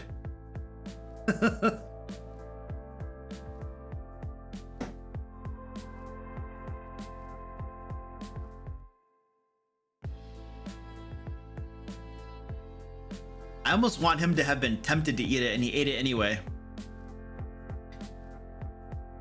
Are we done? Is this good enough? What, any abilities? Or an ideal? Oh, what's an ideal? Oh, yeah. He desires a life of laziness and luxury, where he can have multiple servants who do nothing but... Hey! Quit screwing around! Jeez! My cats are like jumping around, wanting, they're like on my miniatures, trying to break my minis or something, man. These guys, this is the problem when your cats are that big and they're jumping around on things. They're gonna break stuff. All right, what were we doing? Oh, he desires a life of laziness and luxury where he can have multiple servants who do nothing but bring him food and rub his belly. Yes, they want another cat strike. Squirty Pie. Well, there's Squirty Pie. She didn't eat any the first time. Oh, look at, here they come. Here they come. Oh yeah, let's get some food around here. Orange. What's up, Orange? Squeaky. Nah, they got food. We did a cat strike once. We did one already. These guys have a little bit of a weight problem. All right, I think we're pretty good on this. All right, here we go. Oh, advantage. All right, abilities. Advantage on all persuasion and deception checks against creatures that love cats. Oh, okay, cool.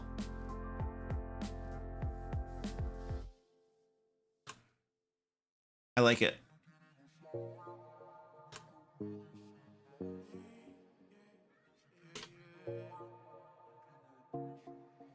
Okay, cool. I think we're good. They heard the words cat strike and came running. Yeah. Oh my gosh, what is going on here?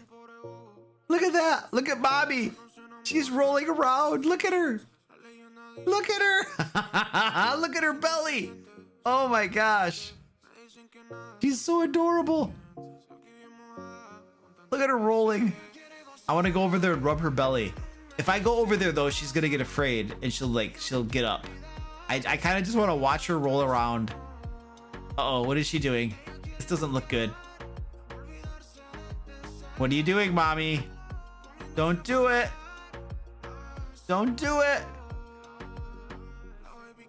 Oh, I think she's done. She's done rolling. Done rolling. All right. Go rub her belly. Okay, I'll go rub her belly. I think she's gonna like get scared and go away. Mommy! Isn't my mommy adorable? Yeah. Isn't my mommy adorable? She like gets her. Ah, look at her. She got afraid. She ran into Squirty. She like bonked her. Look at Orange. Oh my gosh. You guys, look at Orange. Look at him. He's just lying there.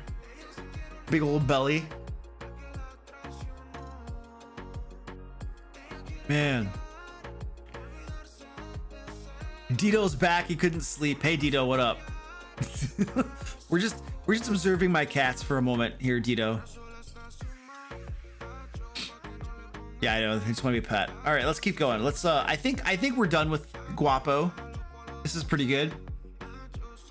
I think we've petered out, and we're gonna put a fork in it. There we go. El Guapo has been immortalized. I am stinking hungry. My stomach was like upset before the stream, and so I wasn't eating anything. And now the hunger is kicking in. Yeah, I made him self-conscious. He immediately hit his belly. He totally did. They are very cute. All right. Let's do insert, quick part, NPC template, bam. And we're ready to do another one. I need to go take a bio. Sorry. I'm gonna leave you with Larry. I'm gonna leave you with Larry and the cats. And I'll be back in a hot second, and we will make another NPC together. Are we making any good NPCs or just crazy ones? Yeah, we're probably gonna make a bunch of crazy ones because that's kind of what I do around here. The crazy ones aren't good, then yeah, sorry.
No sé qué tú ves en mí, mi amor.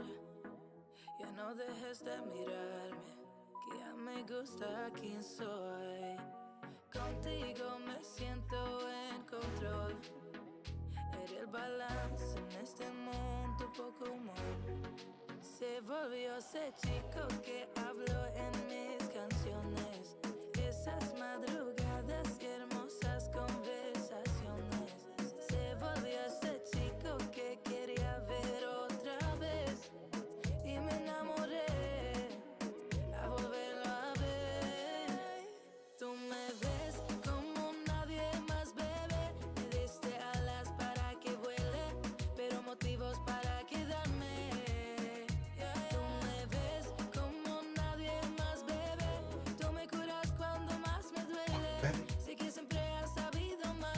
Oh,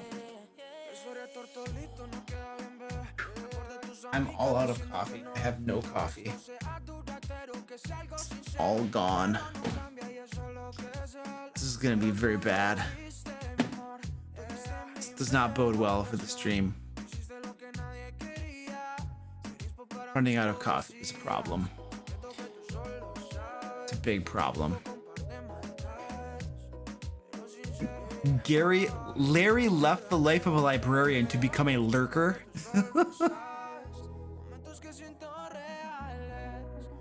All right, cool. Let's keep rolling. Better make a new pot. No, I've had enough. You cannot keep drinking endless coffee. That has severe consequences.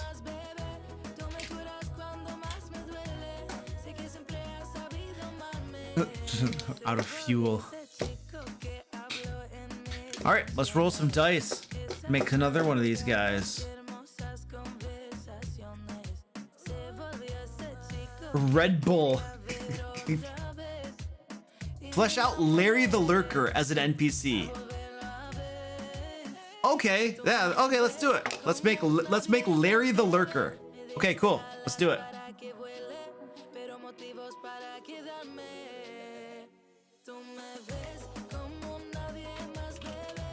Larry the Lurker. All right, let's just talk to me. What are we doing here? What are we doing here with Larry the Lurker?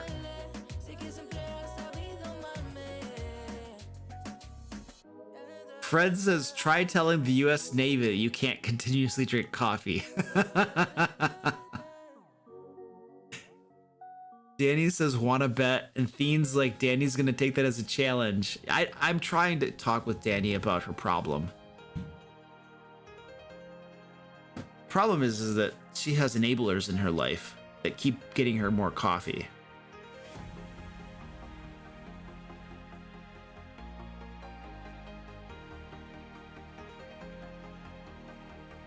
He's a librarian?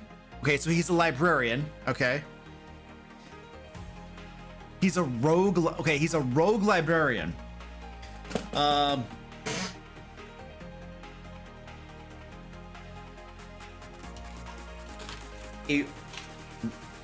rogue who poses as a librarian by day. Fred says that Danny's main problem is not having enough bacon. I mean, that is a legitimate problem, Fred. Penguin Bus says, I'm the enabler? How am I the enabler? I don't enable anybody. He's a door enthusiast and loves inspecting the woodwork of different doors. Oh, that's nice. I like that. Let's get that from Ender Warlock. So that could be like a bond. Okay, cool. I don't know. He lurks the halls at night.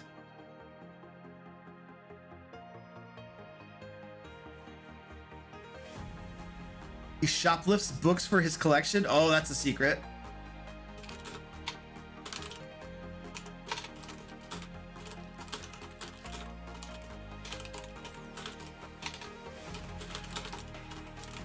All right, cool.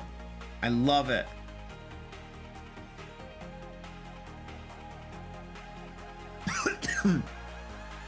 Oh, okay.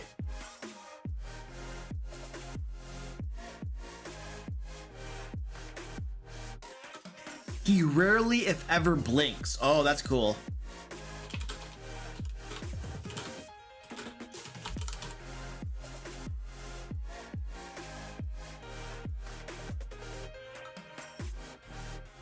Oh, okay.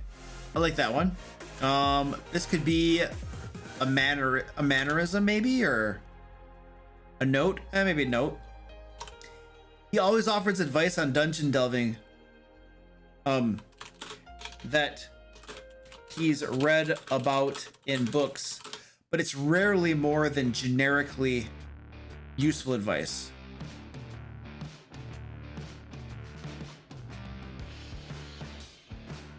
He uses his door knowledge to help him break into places. Yeah. Abilities, yes. His extensive knowledge of doors gives him advantage on what, picking the locks and doors?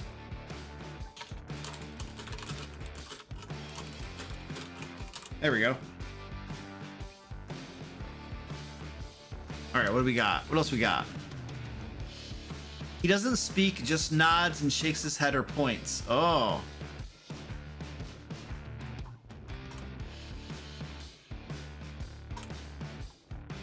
We'll say he prefers not to speak.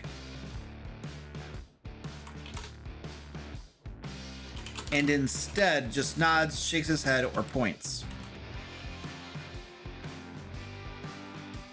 He wears a worn out suit. Oh, okay. Yeah, I like it.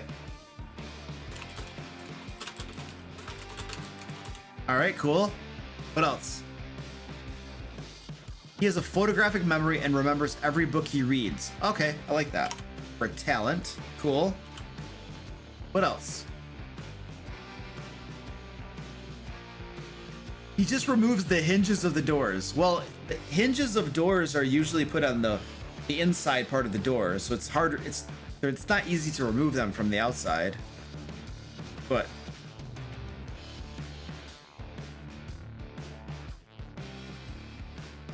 ooh, he carries a master magic key. Oh, that could be his ideal.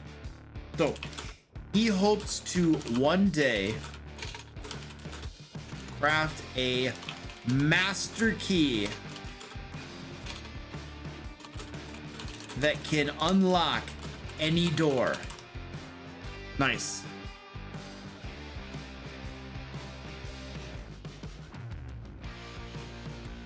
We could just say he has a heavy, thick accent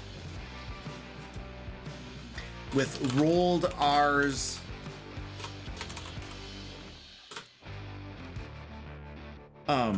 Yeah, something like that.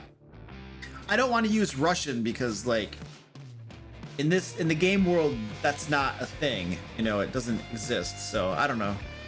And I don't know.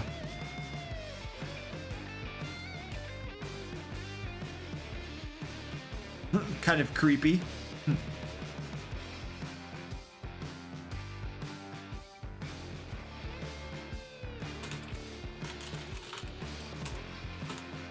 Very creepy. I think we got everything. Okay, and we have a name, so yeah, I think we're done. We have made Larry the Lurker. All right, cool. Let's do someone else.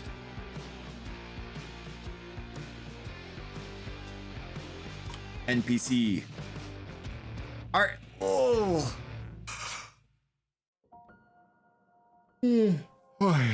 Oh, crap. This is not good. I have water. Just drink water. Water's good. Nothing wrong with water. Oh, let's roll some dice for this next one. All right, here we go.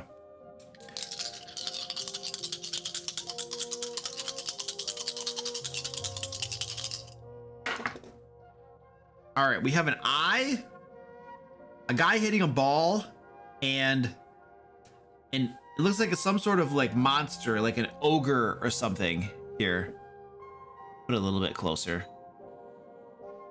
Something like that, like an ogre is what it looks like to me. A monster. He has a pretty big nose. That's what we got.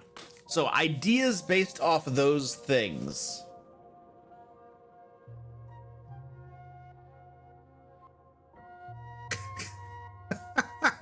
What are you saying, Elizabeth? I misspelled read? Where? I don't see it. I don't even know where it is. I can't see it.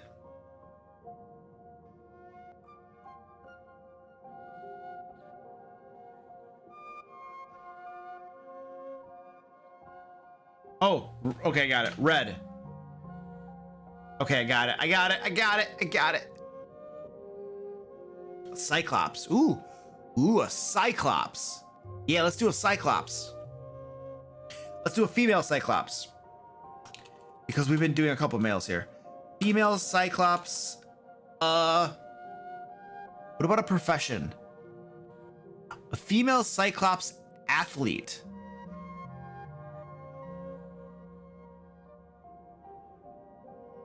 Ooh, a female Cyclops town guard. There we go. Let's do that. The eye is the guard, the giant Cyclops. Cool, let's do it. That sounds good. Nico Prisco, what up?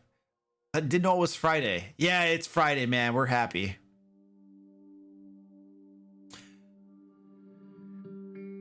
What is this? She has a keen eye for getting guys who are rich to give her money. Oh, that's like a talent. I think that's a talent.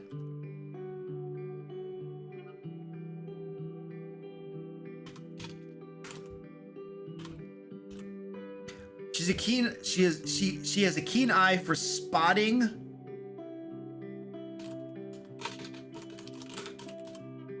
rich people, and using intimidation to get them to give her money. Nice.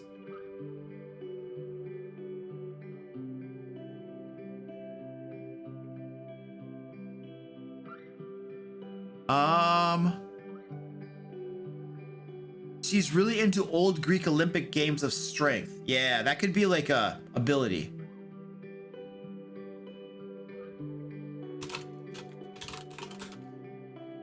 She enjoys and is very good at Olympic style feats of strength.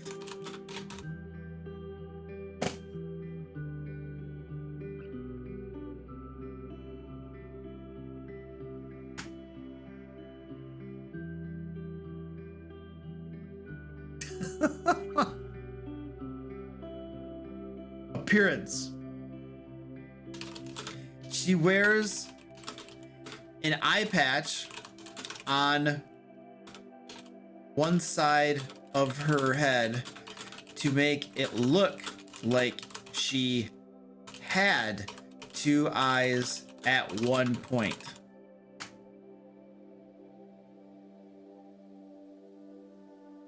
Her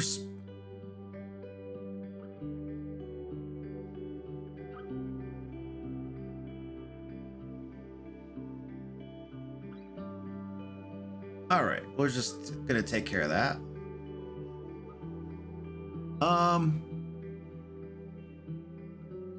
She uses the heads of criminals as baseballs. Ooh, what is that? Is that like an ideal or a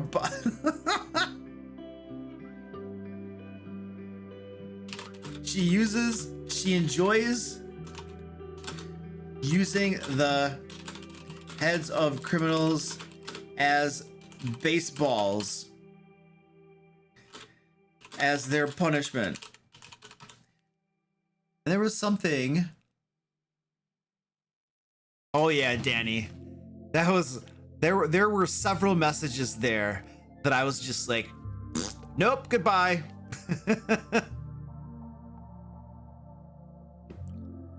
Purple ball.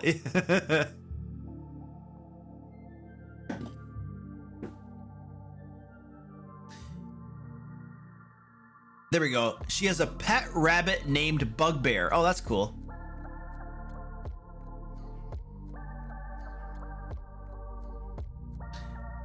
What's that? Bond. She has a giant pet rabbit named Bugbear. Beautiful. Oh, that was a ban. That was 100% a ban. Goodbye. I will never see you again. Don't leave comments like that in my chat. Sayonara, sucker.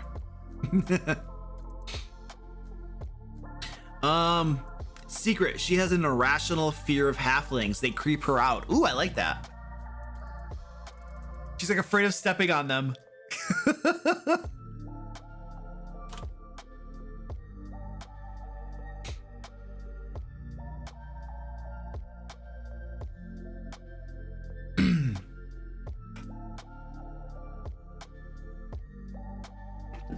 Bun Bear. Oh, the giant rabbit is Bun Bear? Yeah, I like that. I like that. Bun Bear. Cool. All right, what else? Mannerisms. What about mannerisms?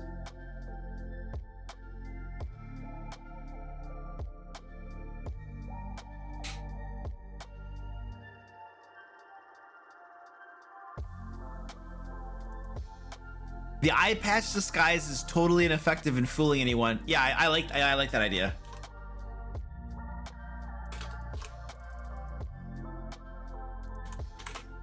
But nobody says anything about it just to be polite.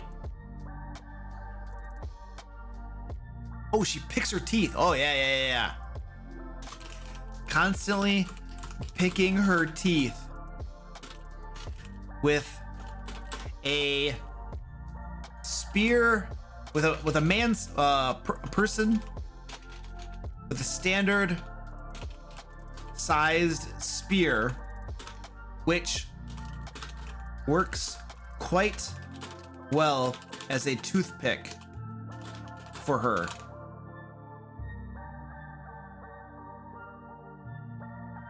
She acts very confident but keeps stuttering. Ooh, she talks down to people both literally and figuratively. I like that.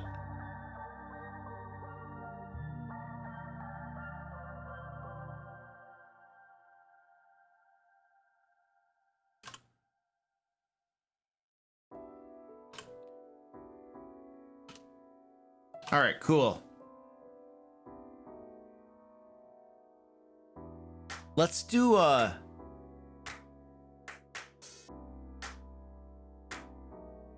think that's good enough. Let's go. Just to be polite, you tell the Cyclops her disguise is crappy. I agreed, Nick.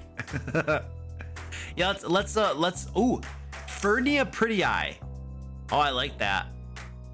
That's pretty cool. Fernia Pretty Eye. Ooh, her voice is way too high for her stature. The pitch of her voice is extreme, is way too high for her stature.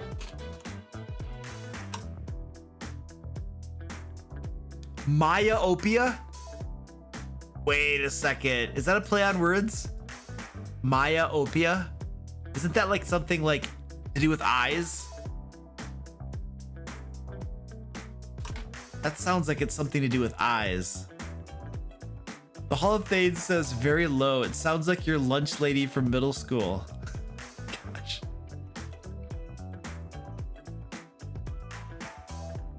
Okay, we're gonna go with myopia. I think that sounds pretty cool. Why does it?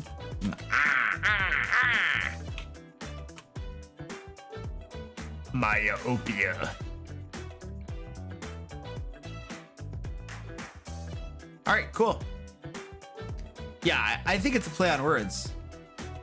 Myopia is nearsightedness. Oh, okay, cool. Yeah, I thought it sounded, well, it wasn't my idea. It was somebody else's idea. Sean Hannon had that idea.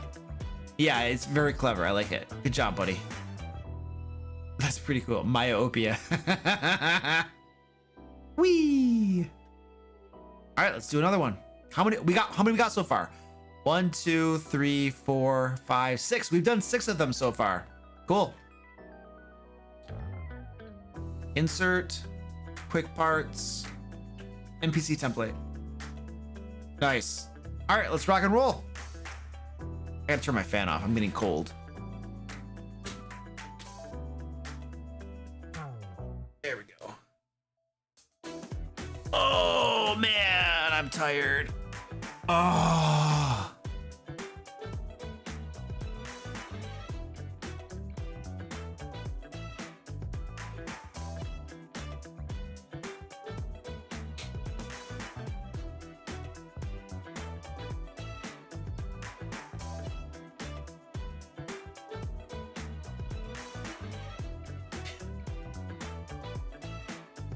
All right, cool.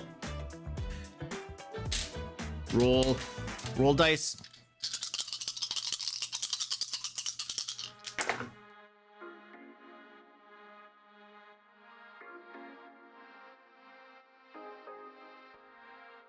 All right, we can do that. Anna says a super nice halfling old lady who is a reluctant lycanthrope. All right. And then let's see. We also want to incorporate, we have what looks to be like a sprite or a fairy, like some sort of fairy. Ooh, a fairy lycanthrope or something. An arrow and two guys that are shaking hands and giving thumbs ups. A fae. Yeah, it looks like a pixie. Yeah, like a pixie. Uh-huh.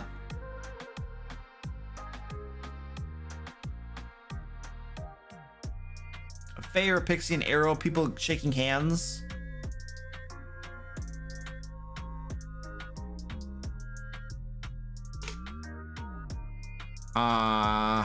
There we go.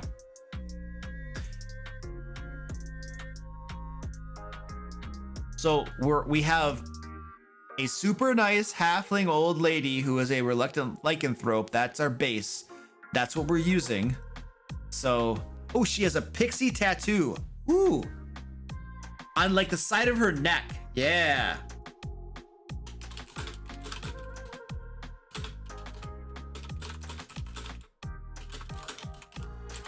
Why? Why does she have a pixie tattoo on the side of her neck? We need a story behind that. Yeah, what kind of lycanthropy would it be?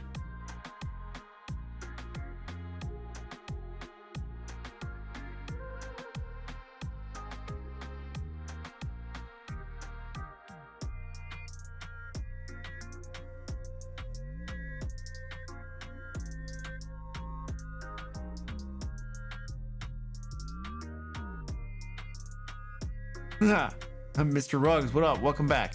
A misspent youth?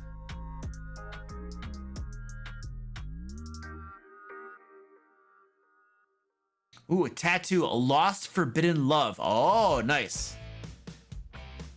We will say, when she was younger, she fell in love with a pixie, but it was not meant to be.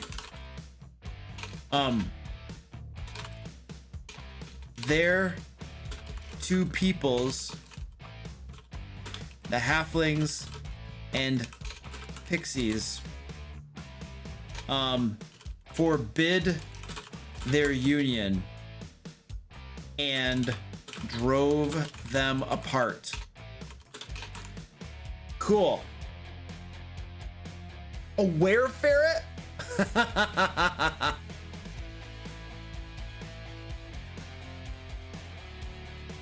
A pixie from the wrong side of the tracks. Okay, that's cool, Danny. Her lycanthropy turns her into a pixie. Oh. Yeah, that could be an ability. Mm-hmm. So the ability could be her pixie tattoo is, I can't spell tattoo. It's magical and allows her to turn into a pixie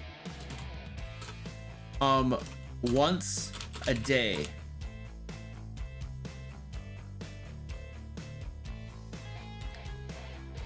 How did she become what kind of lycanthrope is she? How did she become a lycanthrope? A were-care bear?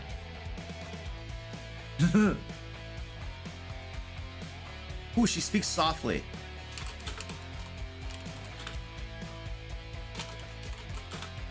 Softly and caringly. Caringly.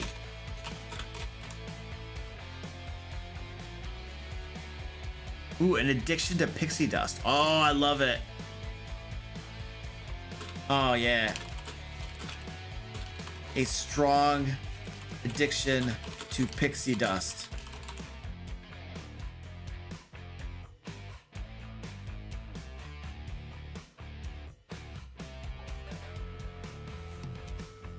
Yeah, Nico, a lot of people liked it. That's cool.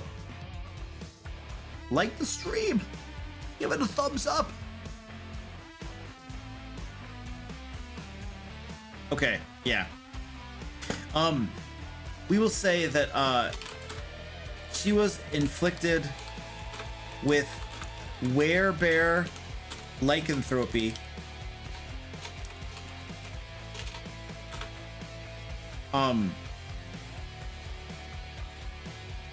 Years ago, but her caring nature makes this more of a care bear lycanthropy. I cannot spell. I'm so bad at spelling.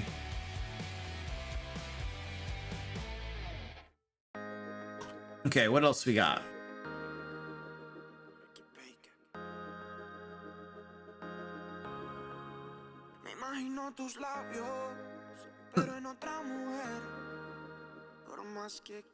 Tito, see you later, buddy. Thanks for hanging out with us. She is a professional pixie dust drug maker. Oh my goodness. She is a professional pixie dust drug maker. This kind old lady is like making pixie dust drugs. Oh, Fiend says we haven't had a merch plug in a while. I don't know. I don't know if we need to do a merch plug tonight. You know, is anybody really interested in hoodies? Fine, comfortable hoodies that are going to keep you warm at night. Sweet t-shirts and stuff that have the DM Lair written on them. Coffee cups to hold coffee. I don't think anybody's really interested in all the fine merch that you can purchase.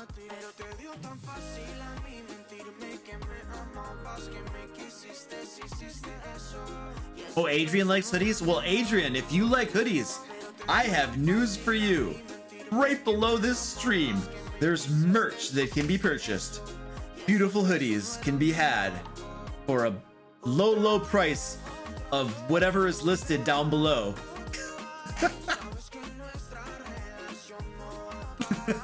Very subtle. I know. Smooth selling. Yeah, dude.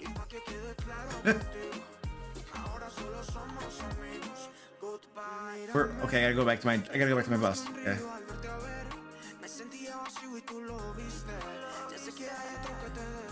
Oh. She's an elderly Care Bear drug dealer. I suppose. Luke is the Clayton's advertiser, the advertiser who advertises while not advertising his advertisements. Yeah. Midnight Guard says worst sales pitch ever. Yeah, I just don't care. Oh, you guys, I have a cat in the box. Look at this, it's orange. Orange, what are you doing? He's in the box. Orange, don't get out. Don't get out. Stay in the box. Yep, that's right. Stay in the box. Look at him. He's so adorable. He's like, give me food. Look at me. I'm hungry. Oh, here comes Squeaky. What's up, Squeaky?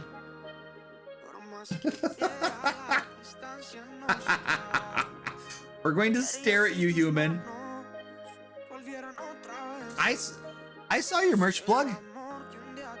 Thien says, if you are in the market for some hoodies, shirts, mugs, or stickers, head down to the link under the video and look at the amazing options. $29.99 for the basic, then $32.99 for the better one. Yeah. A cat strike? I did a cat strike. Yeah, I'm not saying the word class. What? I'm getting distracted. I'm getting way distracted. Are we done with this lady? I feel like we just give her a name. Let's give her a name. We've like piddled out on her. Let's give her a name.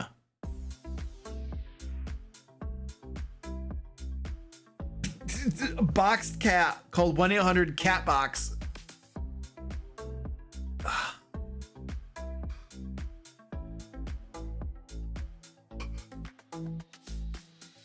Dean is trying to keep up the merch while Danny does the modding.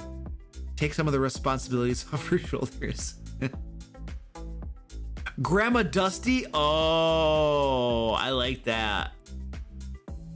We got Grandma Dusty as the lead runner right now. Michael's I just joined. What is going on? Well, Michael, well, the first thing that we were doing is we were just observing my fine cats as they just were being adorable. One of our cats, Orange, was in the box, and so we were just kind of, you know, making fun of him a little bit, you know. And then now we're going back to naming this NPC. You know, that's something I never consider, you know. Folks like comment, like, I do such weird dumb stuff in my live streams, and people jump in and they're probably just like, what the heck is going on around here? Especially the ones on Twitch. I'm like dancing and doing push-ups and crap. People will be like, what is this? Luke makes fun of everything, especially Dan. That's not true. I'm nice to people. Patty Pixie Dust? Oh, I like that one too. I like Grandma Dusty. I'm gonna go with Grandma Dusty. Was it Grandma Dusty? What was that first one? Grandma Dusty. Yeah, I think we're gonna do Grandma Dusty. Grandma Dusty. All right, cool. And let's just get rid of these things that we didn't fill in. There we go. Beautiful. All right, let's do another one. I am stinking hungry. What should I eat after the stream?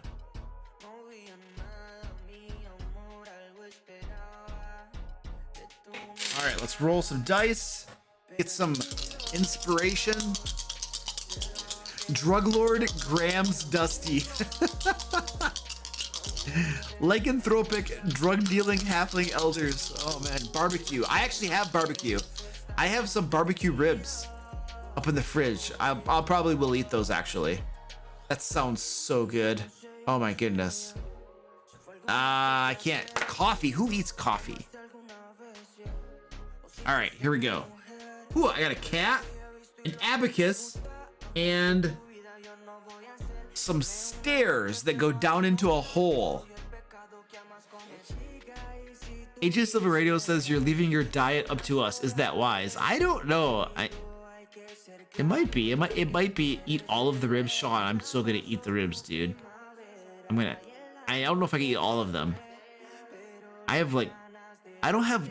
It's borderline. I have a couple big chunks of ribs. I could probably eat both of them, but that might be a little too much.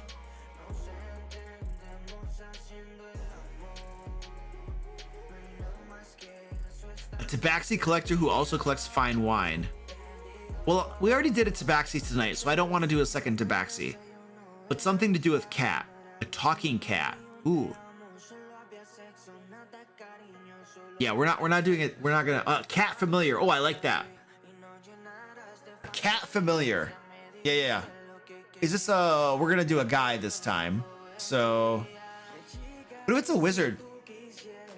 Or a mathematician. Oh, an accountant. Yeah. Has a pet cat. It's gonna be a guy. It's gonna be a human. Ooh. A human male accountant. All right, there we go. Oh. That's interesting.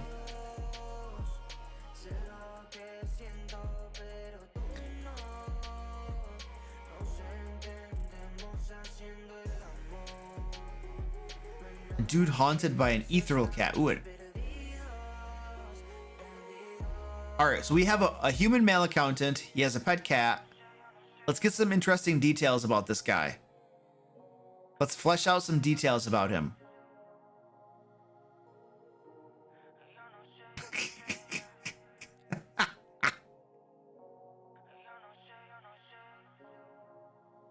I love how people are yelling at other people to go eat food.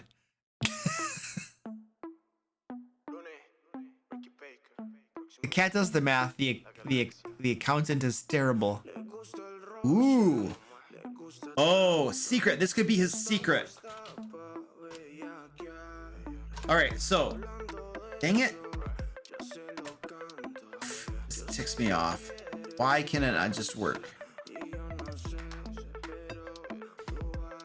He has an intelligent, talking pet cat named what? Named? Cat named. Oh, I'm sorry. I'm on the wrong screen. Sorry. There we go. Yeah, the cat is the accountant. Yeah.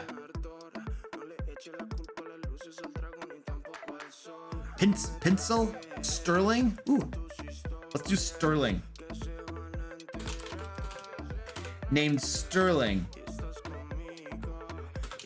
Who does all the accounting work for him.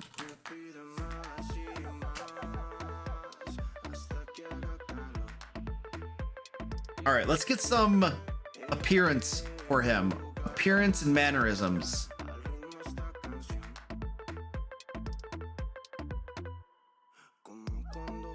Make rice and beans, Thien. Sterling Silverpaws. Ooh, I like that.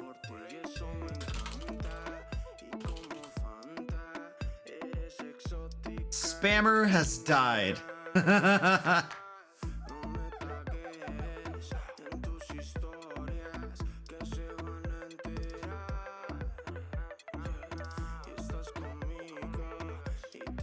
We need to. We're doing an appearance of the guy. Typical boring accountant. Yeah, what does that look like? His coat has beans for buttons. Okay. Where's a black overcoat with beans for buttons?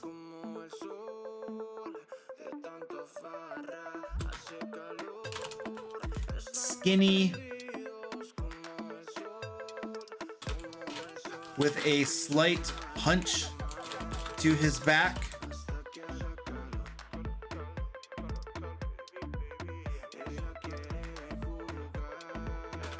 And thick spectacles. I can't spell that word. There we go.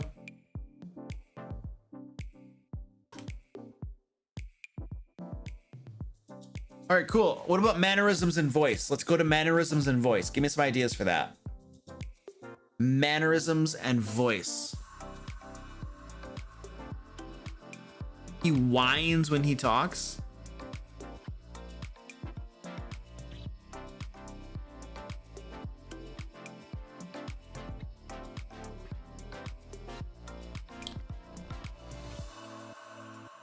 Thien found pasta. Good. Ooh, he occasionally purrs like a... He sniffs a lot when talking. Okay, I like that.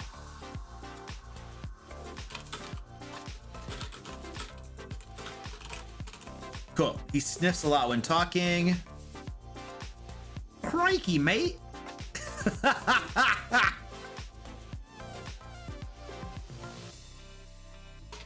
And frequently exclaims,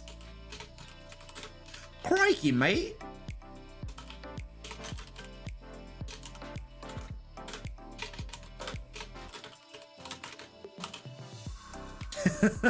Okay.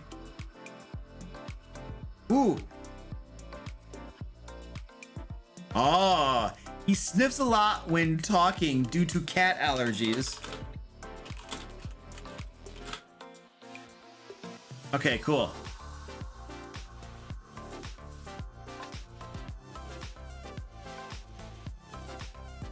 voice is a very slow talker.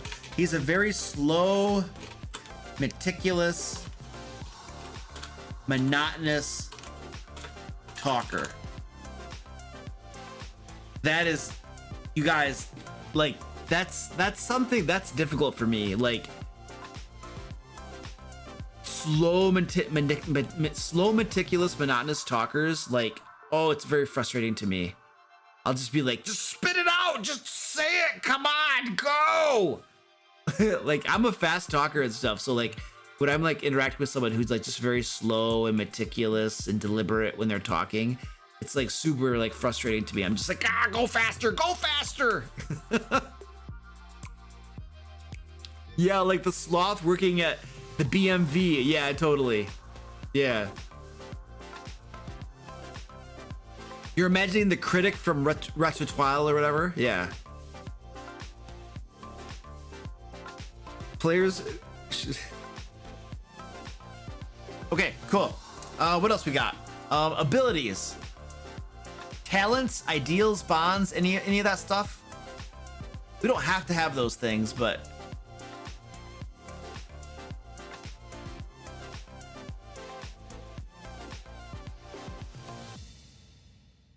All right, Exoskelebot, see you later. Thanks for hanging out with us. Ben Stein. Oh, yeah. Yeah, but he has a very, like, nasally, like, interesting voice, though. Ooh, a talent. Oh, that's a talent. He can communicate with felines through tones of voice and gestures. He's able to juggle beans flawlessly.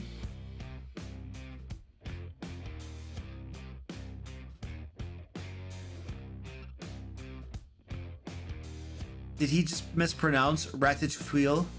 I absolutely mispronounced Ratatouille. I probably have done it multiple times now.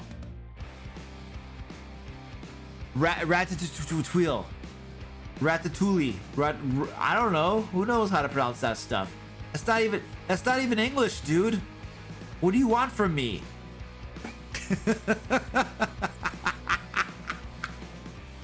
I don't.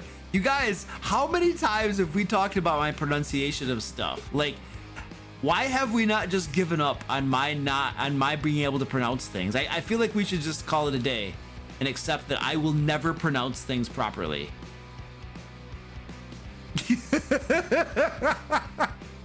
Danny's gonna step down. Okay, but that means no paycheck.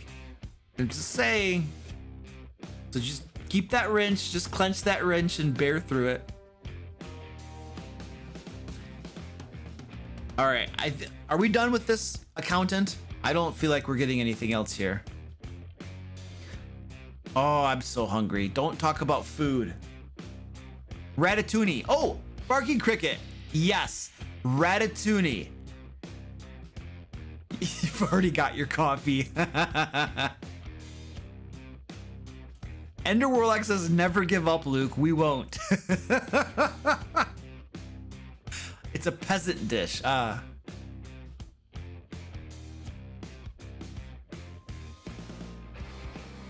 Ooh, I like that, Knuckles. He can open portals to pocket dimensions with his abacus to keep creditors inside. All right, we're gonna say that. That's his ability. All right, let's keep moving then. Get rid of that. Get rid of that. Give us a name. Let's do a name for this guy. What is his name? Ribs sounds so good, Sean. You have no idea.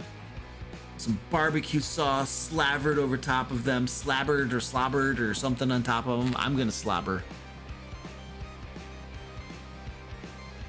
Edgar the Number Lord. Ernesto. Ooh, Ernesto sounds good. Nico's starting to think of sandwiches. You guys, stop talking about food.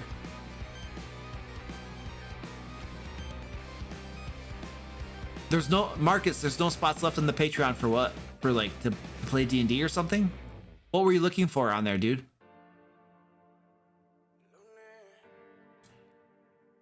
Jumforth Beanington. Oh, I like that.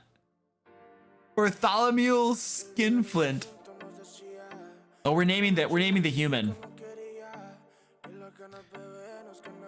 I kind of like that one. Jumpforth Beanington. That sounds pretty cool.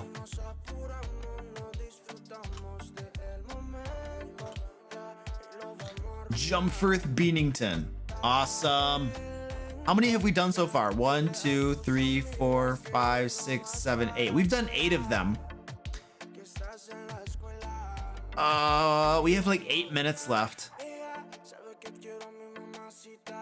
Should we do another one or should we just hang out and just relax? We only have 8 minutes left. Mathematic. Ooh, Matthew Matic. Mathematic. Oh, that's interesting. That's cool, dude. End here? Danny says end here. He has sausage in it. Time to do a raid. End it. Yeah. Hold on a second. Cat strike for 8 minutes. You guys just want me to like fatten my cats up. That's all you want me to do.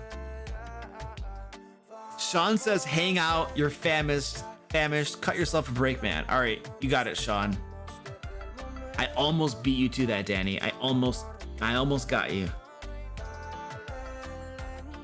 Cool. Yeah, we're gonna hang out for a few minutes. You guys can ask questions if you want. We'll talk about crap. Mathematic should be the cat's name. Ooh, that is a good idea. Mathematic. Oh, that's pretty cool. Mathematic. All right, cool. I changed it. Mr. Rugg says Cat Strike is 1,000 times better than True Strike. You know, True Strike is such a dumb spell. It's why would you use an action to cast True Strike, and then in your next round you get advantage on your attack roll? It's like, why wouldn't you just make an attack on the first round and make an attack on the second round? It equates to the same thing, only you have the chance to hit him twice possibly. I don't understand the logic behind True Strike. It seems like one of the worst spells in the game. You use it as, I don't think True Strike is a bonus action though. I'm pretty sure that True Strike is takes an action to cast it.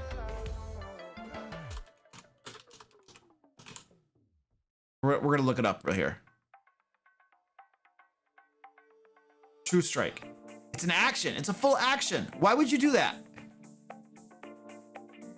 You point a finger at a target in range. Your magic grants you a brief insight into the target's defenses. On your next turn, you gain advantage on your first attack roll against the target. Why wouldn't you just attack him twice? Attack him on the first turn, and then on the next turn, attack him again. Like, I don't understand why. This is like the world's worst spell. It's almost as bad as Blur. Blur is a horrible spell too.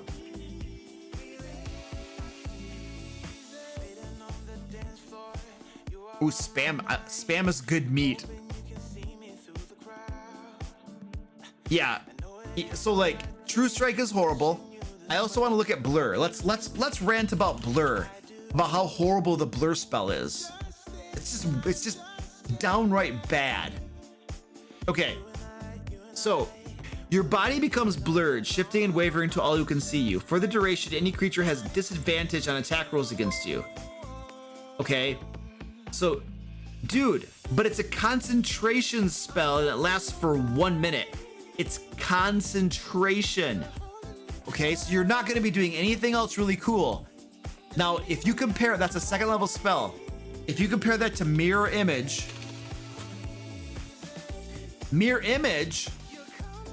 is a second level spell. It also lasts for 1 minute, but it is not concentration.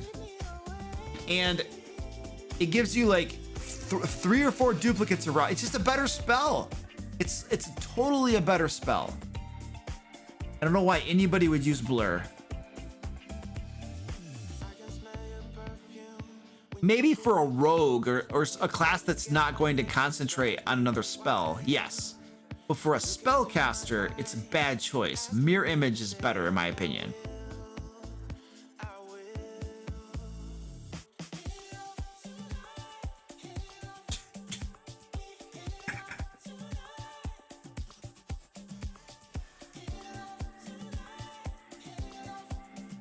We're gonna raid somebody in like 4 minutes.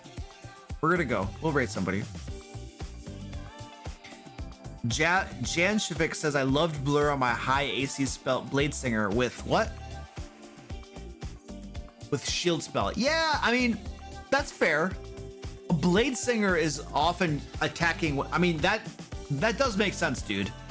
In that case, I think that's a really good combination. Because you're a melee like wizard using Blade Singer and then having Blur on it with the shield spell as a backup. Yeah, I think that's a really good combination. That's a very good combination. So it's almost like like Blur has to be part of a bigger plan. You know what I mean? For it to be worth it. Who thinks spam is bad? Like the meat? The meat? It's not even real meat, is it? I don't even think spam is real meat. How would I fix Blur? I don't know.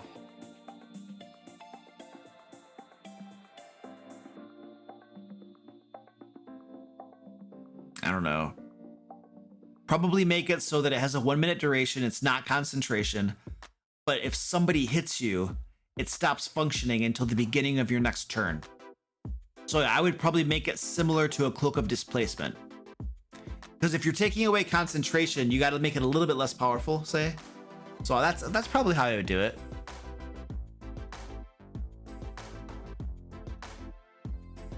It is real, but very processed. Oh, okay. Yeah, it's super salty too.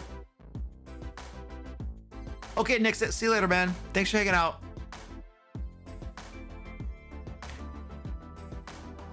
Okay, let's find somebody to raid. Let's look for somebody to raid. We're gonna do some raiding tonight.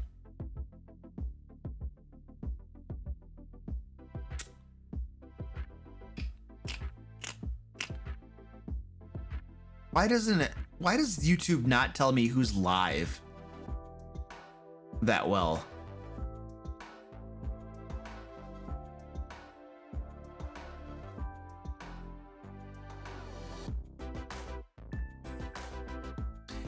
Yeah, I'm trying to see who's live. There aren't a whole. The great thing about Twitch, raiding on Twitch, is it's really easy to find people to like raid. Raid Shadow Legends. Okay, Danny, thanks for hanging out. Thanks for modding and taking care of spammers and stuff. You're gonna get work on the list. Okay, cool. Yeah, work on the list. How's your list doing? Do I need to give you more stuff?